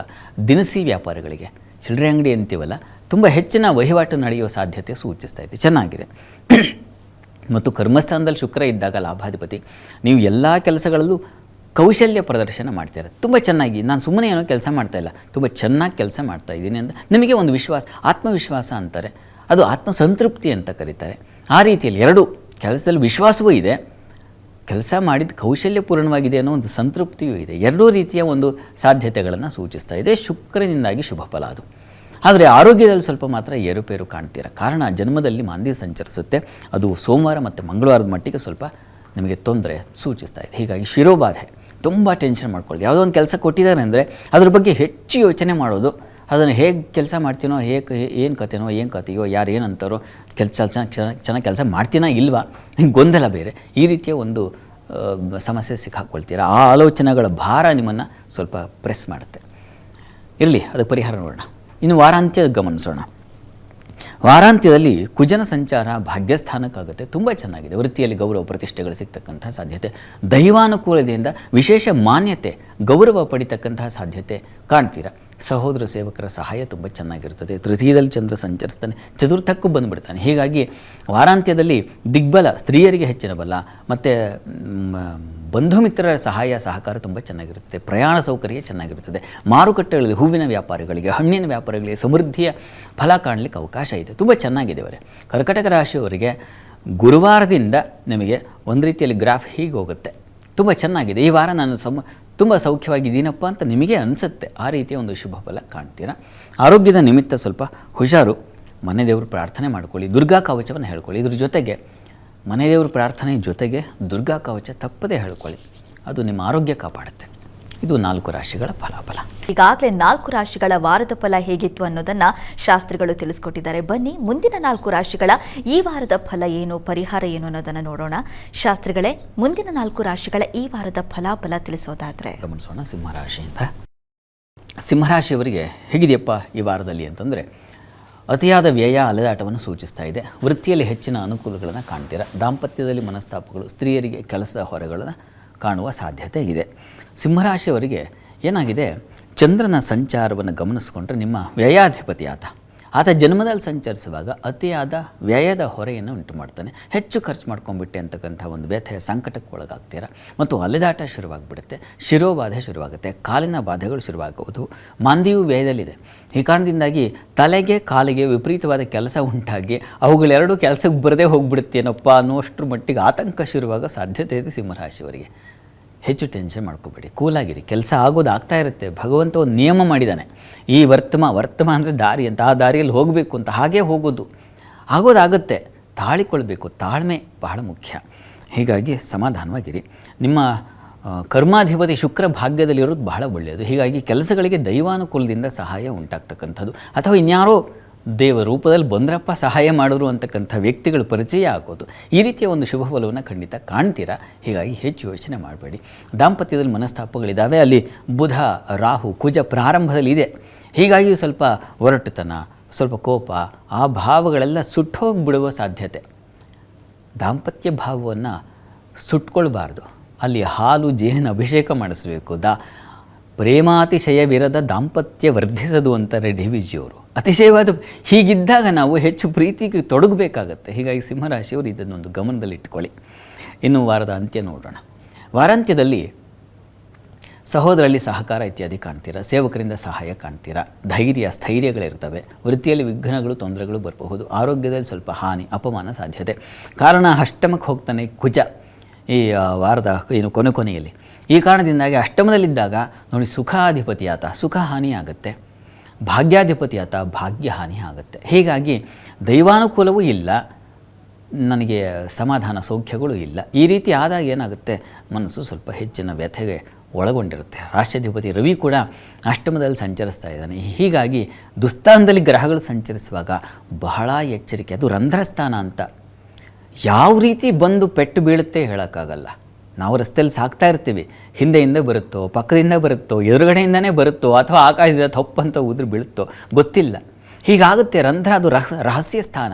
ರಹಸ್ಯ ಸ್ಥಾನಗಳಲ್ಲಿ ಸಮಸ್ಯೆಗಳಿದ್ದಾಗ ನಾವು ಮೈಯೆಲ್ಲ ಎಚ್ಚರಿಕೆಯಿಂದಿರಬೇಕು. ಈ ಎಚ್ಚರಿಕೆ ಸಾಲದು ಅಂಥೇಳಿ ಭಗವಂತನ ಆರಾಧನೆ ಮಾಡಬೇಕಾಗತ್ತೆ. ಆರಾಧನೆ ಏನಪ್ಪ ಸಿಂಹರಾಶಿಯವರಿಗೆ ಅಂತಂದರೆ, ಶಿವಸನ್ನಿಧಾನದಲ್ಲಿ ಅಭಿಷೇಕ ಮಾಡಿಸ್ತಕ್ಕಂಥದ್ದೇ. ಅವನಿಗೆ ಜಲಾಭಿಷೇಕ ಮಾಡಿಸಿದ್ರೆ ನಾವು ಸುಕೃತಿಯನ್ನು ಕಾಣಲಿಕ್ಕೆ ಸಾಧ್ಯ ಆಗುತ್ತೆ. ಉತ್ತಮ ಪುಣ್ಯ ಫಲವನ್ನು ಕಾಣಲಿಕ್ಕೆ ಸಾಧ್ಯವಾಗುತ್ತೆ. ಸಿಂಹರಾಶಿಯವರು ತಪ್ಪದೆ ಪ್ರತಿ ದಿವಸ ಏನಪ್ಪ ಬರೀ ಕೆಟ್ಟದೇ ಇದೆಯಲ್ಲ ಹಾಗೆ ಅನ್ಕೋಬೇಡಿ. ಕರ್ಮಾಧಿಪತಿ ಭಾಗ್ಯದಲ್ಲಿರೋದು ನಿಮ್ಮ ಪ್ಲಸ್ ಪಾಯಿಂಟ್. ಹೀಗಾಗಿ ನಿಮ್ಮ ಕೆಲಸ ಕಾರ್ಯಗಳಿಗೆ ತೊಂದರೆ ಆಗೋದಿಲ್ಲ. ಶಿವನ ಅಭಿಷೇಕ ಮಾಡಿಸೋದ್ರಿಂದ ಹೆಚ್ಚಿನ ಸಮೃದ್ಧಿ ಕಾಣ್ತೀರ, ಸಂಶಯವೇ ಬೇಡ. ಕನ್ಯಾಗೋಣ. ಕನ್ಯಾ ರಾಶಿಯವರಿಗೆ ವಾರದ ಆದಿಯಲ್ಲಿ ವೃತ್ತಿಯಲ್ಲಿ ಗೌರವ ಪ್ರತಿಷ್ಠೆ ಸಿಗ್ತಕ್ಕಂಥದ್ದು, ವಿದೇಶ ವಹಿವಾಟಿನ ಲಾಭ ತುಂಬ ಚೆನ್ನಾಗಿದೆ ನೋಡಿ. ದಾಂಪತ್ಯದಲ್ಲಿ ಮನಸ್ತಾಪಗಳು ನಿಮಗೂ ಇದೆ. ಸ್ತ್ರೀಯರಿಗೆ ಹೆಚ್ಚಿನ ವ್ಯಯ ಕಾಣ್ತಾ ಇದೆ. ಅದು ಚಂದ್ರ ವ್ಯಯದಲ್ಲಿ ಸಂಚರಿಸಿದರೆ, ಲಾಭಾಧಿಪತಿಯಾಗಿದ್ದವನು ವ್ಯಯದಲ್ಲಿ ಸಂಚರಿಸುವಾಗ ಕೂಡಿಟ್ಟ ಹಣವನ್ನೂ ಕೂಡ ತೊಗೊಂಡು ಹೋಗಿ ಖರ್ಚು ಮಾಡ್ಕೊಂಡು ಶಾಪಿಂಗ್ ಮಾಡ್ಕೊಂಡು ಬಂದುಬಿಡ್ತಕ್ಕಂಥದ್ದು. ಇಷ್ಟು ಕಾಲ ಕಷ್ಟಪಟ್ಟು ಕೂಡಿಟ್ಟನಪ್ಪ, ಒಂದು ಡಬ್ಬಿಗೆ ಹಾಕಿದ್ದೆ ಅಥವಾ ಏನೇನೋ ಗೊತ್ತಿಲ್ಲದೆ ಒಂದು ಆರ್ಡಿನೂ ಬಿಡಿಸ್ಕೊಂಡು ಹೋಗಿ ಖರ್ಚು ಮಾಡೋ ಪರಿಸ್ಥಿತಿ ಬಂದುಬಿಡುತ್ತೆ. ಅವ್ರ ಸಮಾರಂಭ, ಮತ್ತೊಬ್ಬರದ್ದು ಮಗುರನ್ನು ಉಡುಗೊರೆ ಕೊಡಲೇಬೇಕು, ಅನಿವಾರ್ಯ ಇದೆ. ಈ ಥರದ ಒತ್ತಡಕ್ಕೆ ಸಿಕ್ಕಾಕೊಂಡ್ಬಿಡ್ತೀರ ಕನ್ಯಾ ರಾಶಿಯವರು. ಪ್ರಾರಂಭದಲ್ಲಿ ಹುಷಾರು. ಉಳಿದ ಹಾಗೆ ಕೆಲಸ ಕಾರ್ಯಗಳಲ್ಲಿ ತುಂಬ ಚೆನ್ನಾಗಿದೆ. ವೃತ್ತಿಯಲ್ಲಿ ಏನೂ ತೊಡಕಾಗೋದಿಲ್ಲ, ಆತಂಕ ಬೇಡ. ಗೌರವ ಪ್ರತಿಷ್ಠೆ ಇತ್ಯಾದಿಗಳೆಲ್ಲ ನೀವು ಹೋದ ಕಡೆ ಒಂದು ಗೌರವ ಮಾನ್ಯತೆ ಸಿಗುತ್ತೆ. ಎಷ್ಟೋ ಜನಕ್ಕೆ ದುಡ್ಡು ಹೋದರೂ ಚಿಂತೆ ಇಲ್ಲಪ್ಪ, ಗೌರವ ಇದೆಯಾ, ಅದು ಬಹಳ ಮುಖ್ಯ ಅಂತ. ಆ ರೀತಿಯ ಒಂದು ಸಂದರ್ಭ ಖಂಡಿತ ತಾವು ಕಾಣ್ತೀರ. ಲಾಭ ಇದೆ. ಮಾಂದಿ ಲಾಭದಲ್ಲಿ ಸಂಚರಿಸುವಾಗ ಲಾಭ ಉಂಟಾಗುತ್ತೆ. ವ್ಯಾಪಾರ ವಹಿವಾಟಿನ ಲಾಭ ಇದೆ, ಯೋಚನೆ ಬೇಡ. ಇನ್ನು ವಾರ ಅಂತ್ಯ ನೋಡೋಣ. ಕನ್ಯಾ ರಾಶಿಯವರಿಗೆ ವಾರದ ಅಂತ್ಯದಲ್ಲಿ ದಾಂಪತ್ಯದಲ್ಲಿ ಭಿನ್ನಾಭಿಪ್ರಾಯಗಳು ಬರುತ್ತೆ, ವ್ಯಾಪಾರದಲ್ಲಿ ತೊಂದರೆಗಳು ಬರುತ್ತೆ, ವೃತ್ತಿಯಲ್ಲಿ ಅಸಮಾಧಾನದ ಕಾರಣ ಕರ್ಮಾಧಿಪತಿ ಬುಧ ರಾಹು ಜೊತೆಗೆ ಸೇರಿರೋದು ಸ್ವಲ್ಪ, ಅಲ್ಲಿ ಗುರುವಿದ್ದಾನೆ, ಸ್ವಲ್ಪ ತೊಂದರೆ ಇಲ್ಲ, ಹಾಗಾಗಿ ನೀನು ನಡ್ಕೊಂಡು ಹೋಗ್ತಾ ಇದೆ. ಆದರೆ ಸ್ವಲ್ಪ ತೊಡಕು, ಎಚ್ಚರಿಕೆ ಬೇಕಾಗುತ್ತೆ. ಮತ್ತು ಮುಖ್ಯವಾಗಿ ಕುಜ ಸಪ್ತಮದಲ್ಲಿದ್ದಾಗ ದಾಂಪತ್ಯದಲ್ಲಿ ನೋಡಿ ಭಿನ್ನಾಭಿಪ್ರಾಯಗಳು, ಮನಸ್ತಾಪಗಳು ಜಾಸ್ತಿ. ಸಿಂಹರಾಶಿಯವರಿಗೆ ಏನು ನೋಡಿದ್ವೋ ಅದು ನಿಮಗೆ ಕೊನೆಯಲ್ಲಿ ವಾರಾಂತ್ಯದಲ್ಲಿ ಕುಜನೂ ಸೇರಿಬಿಡ್ತಾನೆ ರವಿ ಜೊತೆಗೆ. ಹೀಗಿದ್ದಾಗ ಮನೆಯಿಂದ ಸ್ವಲ್ಪ ದೂರ ಇರೋದು, ಆ ಸಂಗಾತಿಜಿಯಿಂದ ಸ್ವಲ್ಪ ದೂರ ಇರೋಣ, ಎಲ್ಲೋ ನೀವಾಯಿತು, ನಿಮ್ಮ ಮೊಬೈಲ್ ಆಯಿತು, ನೀವಾಯಿತು, ನಿಮ್ಮ ಯಾರು ಫ್ರೆಂಡ್ಸ್ ಆಯಿತು, ಈ ರೀತಿಯ ಆಲೋಚನೆಗಳು ಬಂದುಬಿಡುತ್ತೆ. ಆದರೆ ಚಂದ್ರ ತುಂಬ ಚೆನ್ನಾಗಿದ್ದಾನೆ. ಹೀಗಾಗಿ ಕುಟುಂಬದಲ್ಲಿ ತಾಯಿಯ ಮಾತಿಗೆ ಬೆಲೆ ಇರುತ್ತದೆ, ತಾಯಿ ಜೊತೆಗೆ ಬಾಂಧವ್ಯ ತುಂಬ ಚೆನ್ನಾಗಿರುತ್ತದೆ. ಮನೆಯಲ್ಲಿ ಒಂದು ತಾಯಿ ಅಥವಾ ದೊಡ್ಡಮ್ಮ, ಚಿಕ್ಕಮ್ಮ ಇಂಥವರಿಂದಾಗಿ ಸ್ತ್ರೀಯರು, ಮನೆಯಲ್ಲಿರ್ತಕ್ಕಂಥ ಸ್ತ್ರೀಯರು, ಅವರಿಂದ ನಿಮಗೆ ಸ್ವಲ್ಪ ಸಮಾಧಾನ, ಒಳ್ಳೆಯ ಮಾತು, ಒಳ್ಳೆಯ ಸಲಹೆ ಇದು ಸಿಗುತ್ತೆ. ಚೆನ್ನಾಗಿದೆ. ಮತ್ತು ಹೋಟೆಲ್ ಇಂಡಸ್ಟ್ರಿ ಅವರಿಗೆ ತುಂಬ ಚೆನ್ನಾಗಿದೆ, ಲಾಭದಾಯಕವಾಗಿದೆ, ಅದರಲ್ಲೇನು ಸಂಶಯ ಇಲ್ಲ. ಜ್ಯೂಸ್ ಹಾಗೂ ಎಳನೀರು ಮತ್ತೊಂದು ದ್ರವ ಪಾನೀಯ ಈ ಕ್ಷೇತ್ರದವರಿಗೆಲ್ಲ ತುಂಬ ಚೆನ್ನಾಗಿದೆ. ಪ್ರಾರ್ಥನೆಗೆ ಕನ್ಯಾ ರಾಶಿಯವರಿಗೆ ಪ್ರಾರ್ಥನೆಗೆ ವಿಷ್ಣು ಸಹಸ್ರನಾಮ ಹೇಳ್ಕೊಳ್ಳಿ. ವಿಷ್ಣು ಸನ್ನಿಧಾನದಲ್ಲಿ ಪೂಜೆ, ಅಭಿಷೇಕಾದಿಗಳನ್ನು ಮಾಡಿಸಿ ಅನುಕೂಲ ಆಗುತ್ತೆ. ಇನ್ನು ತುಲಾರಾಶಿ ನೋಡೋಣ. ತುಲಾರಾಶಿಯವರಿಗೆ ವಾರದ ಆದಿಯಲ್ಲಿ ವೃತ್ತಿಯಲ್ಲಿ ತೊಡಕುಗಳು ಕಾಣ್ತಕ್ಕಂಥ ಸಾಧ್ಯತೆ ಇದೆ. ಕ್ಷೀರ ಹಾಗೂ ಕೃಷಿ ಕ್ಷೇತ್ರದಲ್ಲಿ ಅಲ್ಲಿ ಚಂದ್ರ ಚೆನ್ನಾಗಿರೋದ್ರಿಂದ ಲಾಭ ಕಾಣ್ತೀರಾ. ದಾಂಪತ್ಯದಲ್ಲಿ ಅನ್ಯೋನ್ಯತೆ ಕಾಣ್ತೀರ, ಸಂಶಯ ಇಲ್ಲ. ವಸ್ತ್ರ ವ್ಯಾಪಾರದಲ್ಲಿ ತುಂಬ ಚೆನ್ನಾಗಿರುತ್ತದೆ, ಅದು ಶುಕ್ರನ ಬಲದಿಂದಾಗಿ ಹೆಚ್ಚಿನ ಅನುಕೂಲ ಕಾಣ್ತೀರ. ಸಮಾರಂಭಗಳಲ್ಲಿ ಪಾಲ್ಗೊಳ್ತೀರಿ, ಅಲ್ಲಿ ಒಳ್ಳೆಯ ಸಜ್ಜನರ ಭೇಟಿ ಅಥವಾ ಆತ್ಮೀಯರ ಜೊತೆಗೆ ಉತ್ತಮ ಒಡನಾಟ ಇತ್ಯಾದಿ ತುಂಬ ಚೆನ್ನಾಗಿದೆ. ವೃತ್ತಿಯಲ್ಲಿ ಮಾತ್ರ ಸ್ವಲ್ಪ ಕಿರಿಕಿರಿದೆ ಪ್ರಾರಂಭದಲ್ಲಿ. ಎತ್ಕೊಳ್ತಿದ್ದಂಗೆ ವಾರ ಪ್ರಾರಂಭ ನಾಳೆ ಶುರುವಾಗಬೇಕು ಅಂದಾಗೆ ಏನೋ ವಿಘ್ನ, ಏನೋ ತೊಡಕು, ಏನೋ ಪ್ರೆಷರ್ ಬರ್ತಕ್ಕಂಥ ಸಾಧ್ಯತೆ ಇದೆ. ಅದಕ್ಕೆ ಪರಿಹಾರ ನೋಡೋಣ. ಇನ್ನು ತುಲಾರಾಶಿಯವರಿಗೆ ವಾರ ಅಂತ್ಯ ಗಮನಿಸೋಣ. ವಾರಾಂತ್ಯದಲ್ಲಿ ಸಪ್ತಮಾಧಿಪತಿ ಷಷ್ಠಕ್ಕೆ ಬರ್ತಾನೆ. ಸ್ತ್ರೀಯರಿಗೆ ಹೆಚ್ಚಿನ ಬಲ ಇದೆ, ವಸ್ತು ನಷ್ಟತೆ ಸಂಶಯ ಇಲ್ಲ. ಆದರೆ ಸಂಗಾತಿ ಶತ್ರುಗಳಾಗ್ಬಿಡ್ತಾರೆ. ಹೆಂಡತಿಗೆ ಗಂಡನೇ ಶತ್ರು, ಗಂಡನಿಗೆ ಹೆಂಡತಿನೇ ಶತ್ರು, ಆ ರೀತಿಯ ಒಂದು ವರ್ತನೆ, ಆ ಸ್ವಭಾವ ಪರಿವರ್ತನೆ ಆಗ್ಬಿಡೋ ಸಾಧ್ಯತೆ ಇರುತ್ತೆ. ಆದರೆ ಹೋರಾಟ ಇದೆ, ನಾನೇ ಗೆಲ್ತೀನಿ ಅಂತಕ್ಕಂಥ ಹುಂಬತನ ಜಾಸ್ತಿ ಆಗುತ್ತೆ, ಸಂಶಯ ಇಲ್ಲ ಅದರಲ್ಲಿ. ಆದರೆ ಈ ಮಾಂದಿ ಶುಕ್ರನ ಜೊತೆಗೆ ಸೇರುತ್ತೆ ಕೊನೆಗೆ, ಮತ್ತು ಮಾಂದಿ ಅಷ್ಟಮದಲ್ಲಿ ಸಂಚರಿಸುತ್ತೆ. ಈ ಕಾರಣದಿಂದಾಗಿ ವಸ್ತು ನಷ್ಟತೆ, ಅಪಮಾನ, ಮುಖಭಂಗ, ಏನೋ ಒಂದು ರೀತಿ ಒಂಥರ ಕಿರಿಕಿರಿ, ಈ ಲಕ್ಷಣ ಕೂಡ ಇದೆ. ಸ್ವಲ್ಪ ಶಾಂತವಾಗಿರಿ. ಪ್ರಾರ್ಥನೆ ಏನಪ್ಪ ಅಂತಂದರೆ ತುಲಾರಾಶಿಯವರಿಗೆ ನರಸಿಂಹಸ್ವಾಮಿ ಸನ್ನಿಧಾನದಲ್ಲಿ ತುಳಸಿ ಅರ್ಚನೆ ಮಾಡಿಸಿ, ತುಂಬ ಸಹಾಯವಾಗುತ್ತೆ. ಇನ್ನು ವೃಶ್ಚಿಕ ರಾಶಿಗೆ ಹೋಗೋಣ. ವೃಶ್ಚಿಕ ರಾಶಿಯವರಿಗೆ ವಾರದ ಆದಿಯಲ್ಲಿ ವೃತ್ತಿಯಲ್ಲಿ ಸ್ತ್ರೀಯರಿಗೆ ಹೆಚ್ಚಿನ ಬಲ, ಧರ್ಮ ಕಾರ್ಯಗಳಲ್ಲಿ ತೊಡಗತಕ್ಕಂತಹ ಸಾಧ್ಯತೆ, ಬಂಧು ಮಿತ್ರರಲ್ಲಿ ತಕರಾರುಗಳು ಬರತಕ್ಕಂಥದ್ದು, ಪ್ರಯಾಣದಲ್ಲಿ ಎಚ್ಚರ ವಹಿಸಿ. ಬಂಧು ಮಿತ್ರ ವಸ್ತುತಃ ನಿಮಗೆ ಧರ್ಮ ಕಾರ್ಯಗಳಲ್ಲಿ ಪ್ರಾರಂಭದಲ್ಲಿ ಸ್ವಲ್ಪ ತೊಡಕು ಕಾಣ್ತೀರಾ, ತೊಂದರೆ ಕಾಣ್ತೀರಾ. ಯಾಕಂದರೆ ಮಾಂದಿ ಧರ್ಮಸ್ಥಾನದಲ್ಲಿದ್ದಾಗ ದೇವಸ್ಥಾನವೋ ಅಥವಾ ಇನ್ಯಾವುದೋ ಪುಣ್ಯ ಕಾರ್ಯಗಳು ಅಥವಾ ಇನ್ಯಾವುದೋ ಒಂದು ಜವಾಬ್ದಾರಿ, ಆ ರೀತಿಯಲ್ಲೆಲ್ಲ ಅಪವಾದ ಬರೋ ಸಾಧ್ಯತೆಗಳು. ವಹಿಸ್ಕೊಳ್ಳೋದು ದೊಡ್ಡದಲ್ಲ, ವಹಿಸ್ಕೊಂಡ ಮೇಲೆ ನಿಭಾಯಿಸೋ ಇದಿರಬೇಕು, ಏನು ಧೃತಿ ಇರಬೇಕು, ಅದಕ್ಕೆ ತೊಡಕು ಉಂಟಾಗುತ್ತೆ, ಹೆದರಿಕೆ ಉಂಟಾಗ್ಬಿಡೋ ಸಾಧ್ಯತೆ ಅದನ್ನು ಸೂಚಿಸ್ತಾ ಇದೆ. ಆದರೆ ಕೆಲಸದಲ್ಲಿ ಮಾತ್ರ ಚೆನ್ನಾಗಿದೆ. ಸ್ತ್ರೀಯರಿಗಂತೂ ಹೆಚ್ಚಿನ ಅಧಿಕಾರದ ಬಲ ಇತ್ಯಾದಿ ಕಾಣಲಿಕ್ಕೆ ಅವಕಾಶ ಚೆನ್ನಾಗಿದೆ, ತೊಂದರೆ ಇಲ್ಲ. ಉಳಿದ ಹಾಗೆ ಬಂಧು ಮಿತ್ರರಲ್ಲಿ ಸ್ವಲ್ಪ ತಕರಾರು, ಪ್ರಯಾಣದಲ್ಲೂ ಸ್ವಲ್ಪ ತಕರಾರು ಸೂಚಿಸ್ತಾ ಇದೆ. ಕಾರಣ ಅಲ್ಲಿ ಕುಜ, ರಾಹು, ಬುಧರ ಆ ಸಂಚಾರ ಸ್ವಲ್ಪ ತೊಂದರೆ ಮಾಡುತ್ತೆ, ಹುಷಾರು. ವಾರಾಂತ್ಯ ನೋಡೋಣ. ವೃಶ್ಚಿಕ ರಾಶಿಯವರಿಗೆ ವಾರದ ಅಂತ್ಯದಲ್ಲಿ ದಾಂಪತ್ಯದಲ್ಲಿ ಮನಸ್ತಾಪಗಳು ಬರೋ ಸಾಧ್ಯತೆ ಹೆಚ್ಚು, ಹುಷಾರು. ವೃತ್ತಿಯಲ್ಲೂ ಅಷ್ಟೇ, ವೃತ್ತಿಯಲ್ಲಿ ಕೇತು ಇರುವ ಕಾರಣದಿಂದಾಗಿ ಸ್ವಲ್ಪ ವಿಘ್ನಗಳು ಸಂಭವಿಸೋ ಸಾಧ್ಯತೆ ಇರುತ್ತದೆ, ಸ್ವಲ್ಪ ಹುಷಾರು. ಸ್ತ್ರೀಯರಿಗೆ ಅಲದಾಟ ಇದೆ. ಚಂದ್ರ ವ್ಯಯದಲ್ಲಿ ಸಂಚರಿಸ್ತಾನೆ, ಹೆಚ್ಚು ಖರ್ಚು ಮಾಡ್ಕೊಳ್ತೀರಾ, ಇನ್ನೊಬ್ಬರಿಗಾಗಿ ಖರ್ಚು ಮಾಡೋ ಸಾಧ್ಯತೆಗಳು. ದಾಂಪತ್ಯದಲ್ಲಿ ಮನಸ್ತಾಪಗಳು, ವ್ಯಾಪಾರದಲ್ಲೂ ಅಷ್ಟೇ ಸ್ವಲ್ಪ ತೊಡಕು, ಕೊನೆಯಲ್ಲಿ ಸ್ವಲ್ಪ ತೊಂದರೆ ಇದೆ ರೀ. ಹೀಗಾಗಿ ವೃಶ್ಚಿಕ ರಾಶಿಯವರು ಏನಪ್ಪ ಆರಾಧನೆ ಅಂದರೆ ಲಕ್ಷ್ಮೀನಾರಾಯಣರ ಪ್ರಾರ್ಥನೆ, ಲಕ್ಷ್ಮೀನಾರಾಯಣ ಸ್ತುತಿ ಹೇಳ್ಕೊಳ್ತಕ್ಕಂಥದ್ದು, ಇದೆಲ್ಲ ತುಂಬ ಸಹಾಯವಾಗುತ್ತೆ. ದಾಂಪತ್ಯದಲ್ಲಿ ಶುಕ್ರನೂ ಷಷ್ಠದಲ್ಲಿದ್ದಾನೆ, ಹೀಗಾಗಿ ನಿಮಗೂ ಕೂಡ ಸಪ್ತಮಾಧಿಪತಿ ವ್ಯಯಾಧಿಪತಿ ಆಗಿರ್ತಕ್ಕಂಥ ಶುಕ್ರ 6ನೇ ಮನೆಯಲ್ಲಿದ್ದಾಗ ಶತ್ರು ಭಾವನೆಗಳು ಸಂಗಾತಿಯ ನಡುವೆ ಉಂಟಾಗುತ್ತೆ ಮತ್ತು ಮಾಂದಿ ಬೇರೆ ಸಂಚರಿಸ್ತಾನೆ. ಈ ಕಾರಣದಿಂದಾಗಿ ಇದು ತುಂಬ ಪರಿಹಾರ ಒಳ್ಳೆಯದು, ಇದನ್ನು ಮಾಡಿ. ಇಲ್ಲಿವರೆಗೆ ವೃಶ್ಚಿಕ ರಾಶಿವರೆಗಿನ ವಾರದ ಫಲ ಹೇಗಿತ್ತು ಅನ್ನೋದನ್ನು ತಿಳಿಸ್ಕೊಟ್ಟಿದ್ದಾರೆ ಶಾಸ್ತ್ರಿಗಳು. ಬನ್ನಿ ಉಳಿದಿರುವಂಥದ್ದು 4 ರಾಶಿಗಳು, ಆ 4 ರಾಶಿಗಳ ಫಲಾಫಲ ಹೇಗಿದೆ ಅನ್ನೋದನ್ನು ನೋಡೋಣ. ಶಾಸ್ತ್ರಿಗಳೇ, ಉಳಿದಿರುವಂಥ 4 ರಾಶಿಗಳ ವಾರದ ಫಲವನ್ನು ತಿಳಿಸೋದಾದರೆ ಧನುರಾಶಿಯಿಂದ ಗಮನಿಸ್ತಾ ಹೋಗೋಣ. ವಾರದ ಆದಿಯಲ್ಲಿ ಹೇಗಿದೆಯಪ್ಪ ಅಂತಂದರೆ ಧರ್ಮ ಶುಭ ಕಾರ್ಯಗಳು ಚೆನ್ನಾಗಿರುತ್ತೆ, ಕಲಾವಿದರಿಗೆ ಹೆಚ್ಚಿನ ಅನುಕೂಲ ಉಂಟಾಗುವ ಸಾಧ್ಯತೆ ಇದೆ, ವೃತ್ತಿಯಲ್ಲಿ ಅನುಕೂಲ ಕಾಣ್ತೀರ, ದಾಂಪತ್ಯದಲ್ಲಿ ಅನ್ಯೋನ್ಯತೆ ಕಾಣ್ತೀರ, ಸಂಶಯ ಇಲ್ಲ. ಕಾರಣ ಗುರು ಚೆನ್ನಾಗಿದ್ದರೆ ಸಾಕಲ್ವಾ, ಅಲ್ಲಿ ನಿಶೇಷ ದೋಷ ಹರಣೆ ಅಂತ ಹೇಳಿದೆಯಲ್ಲ, ಶುಭವರ್ಧನೆ ಚ ವೀರ್ಯಂ ಗುರೋರ್ ಅಧಿಕಮಸ್ತಿ ಅಖಿಲ ಗ್ರಹೇಭ್ಯ ಅಂತ. ಹೀಗಾಗಿ ಗುರುವಿನ ದೃಷ್ಟಿ ನಿಮಗೆ ನಿಮ್ಮ ರಾಶಿಯಿಂದ ಲಾಭಸ್ಥಾನಕ್ಕೆ ಬೀಳ್ತಕ್ಕಂಥದ್ದು, ಜನ್ಮಕ್ಕೆ ಬೀಳ್ತಕ್ಕಂಥದ್ದು, ಇದೆಲ್ಲ ಒಳ್ಳೆಯ ಲಕ್ಷಣಗಳು. ಮತ್ತು ತೃತೀಯಕ್ಕೆ ಹೀಗಾಗಿ ಧೈರ್ಯ, ಸಾಹಸ ಇವುಗಳೆಲ್ಲ ನಿಮಗೆ ಬಲವೇ ಆಗಿರುತ್ತೆ ನಿಮ್ಮ ಸಂಪಾದನೆಗೆ. ಆ ರೀತಿಯಲ್ಲಿ ಅನುಕೂಲ ಚೆನ್ನಾಗಿದೆ. ಚಂದ್ರನು ಭಾಗ್ಯದಲ್ಲಿ ಸಂಚರಿಸೋದು ತುಂಬ ಒಳ್ಳೆಯದು, ಹೀಗಾಗಿ ಒಳ್ಳೆಯ ಫಲಗಳನ್ನು ಕಾಣ್ತೀರಾ. ಆದರೆ ಅಷ್ಟಮದಲ್ಲಿ ಮಾಂದಿ ಸಂಚರಿಸುತ್ತೆ, ಇದು ತೊಡಕನ್ನು ಕಾಣುತ್ತೆ. ಶುಭಾಶುಭ ಮಿಶ್ರವಾಗಿದೆ ಧನುರಾಶಿಯವರಿಗೆ ವಾರದ ಆದಿಯಲ್ಲಿ. ತೊಡಕು, ನಷ್ಟ, ರಂಧ್ರಸ್ಥಾನದಲ್ಲಿ ಮಾಂದಿ ಸಂಚರಿಸಿದ್ರೆ ನಷ್ಟ ಕಳ್ಕೊಳ್ತೀರ, ವಸ್ತು ಕಳುವಂಥದಕ್ಕೆ ಹೇಳೋದು. ಮುಖ್ಯವಾದ ವಸ್ತುಗಳನ್ನು ಎಲ್ಲೋ ಇಟ್ಬಿಟ್ಟಿರ್ತಾರೆ, ನೆನಪೇ ಆಗೋದಿಲ್ಲ, ತಲೆ ಕೆಟ್ಟು ಹೋಗಿಬಿಡುತ್ತೆ. ಸಮಯಕ್ಕೆ ಸಿಗದೇ ಇದ್ದರೆ, ಸಮಯಕ್ಕೆ ಆಗದೇ ಇದ್ದರೆ ಪ್ರಯೋಜನ ಇಲ್ಲ, ಹಾಗಾಗೋ ಸಾಧ್ಯತೆ ಹೆಚ್ಚಾಗಿದೆ. ದಾಂಪತ್ಯದಲ್ಲಿ ಅನ್ಯೋನ್ಯತೆ ಸಾಮರಸ್ಯ ತುಂಬ ಚೆನ್ನಾಗಿರ್ತದೆ, ಸಂಶಯ ಇಲ್ಲ. ಅದರಲ್ಲಿ ಕಲಾವಿದರಿಗೆ ಹೆಚ್ಚಿನ ಅನುಕೂಲ ಇದೆ.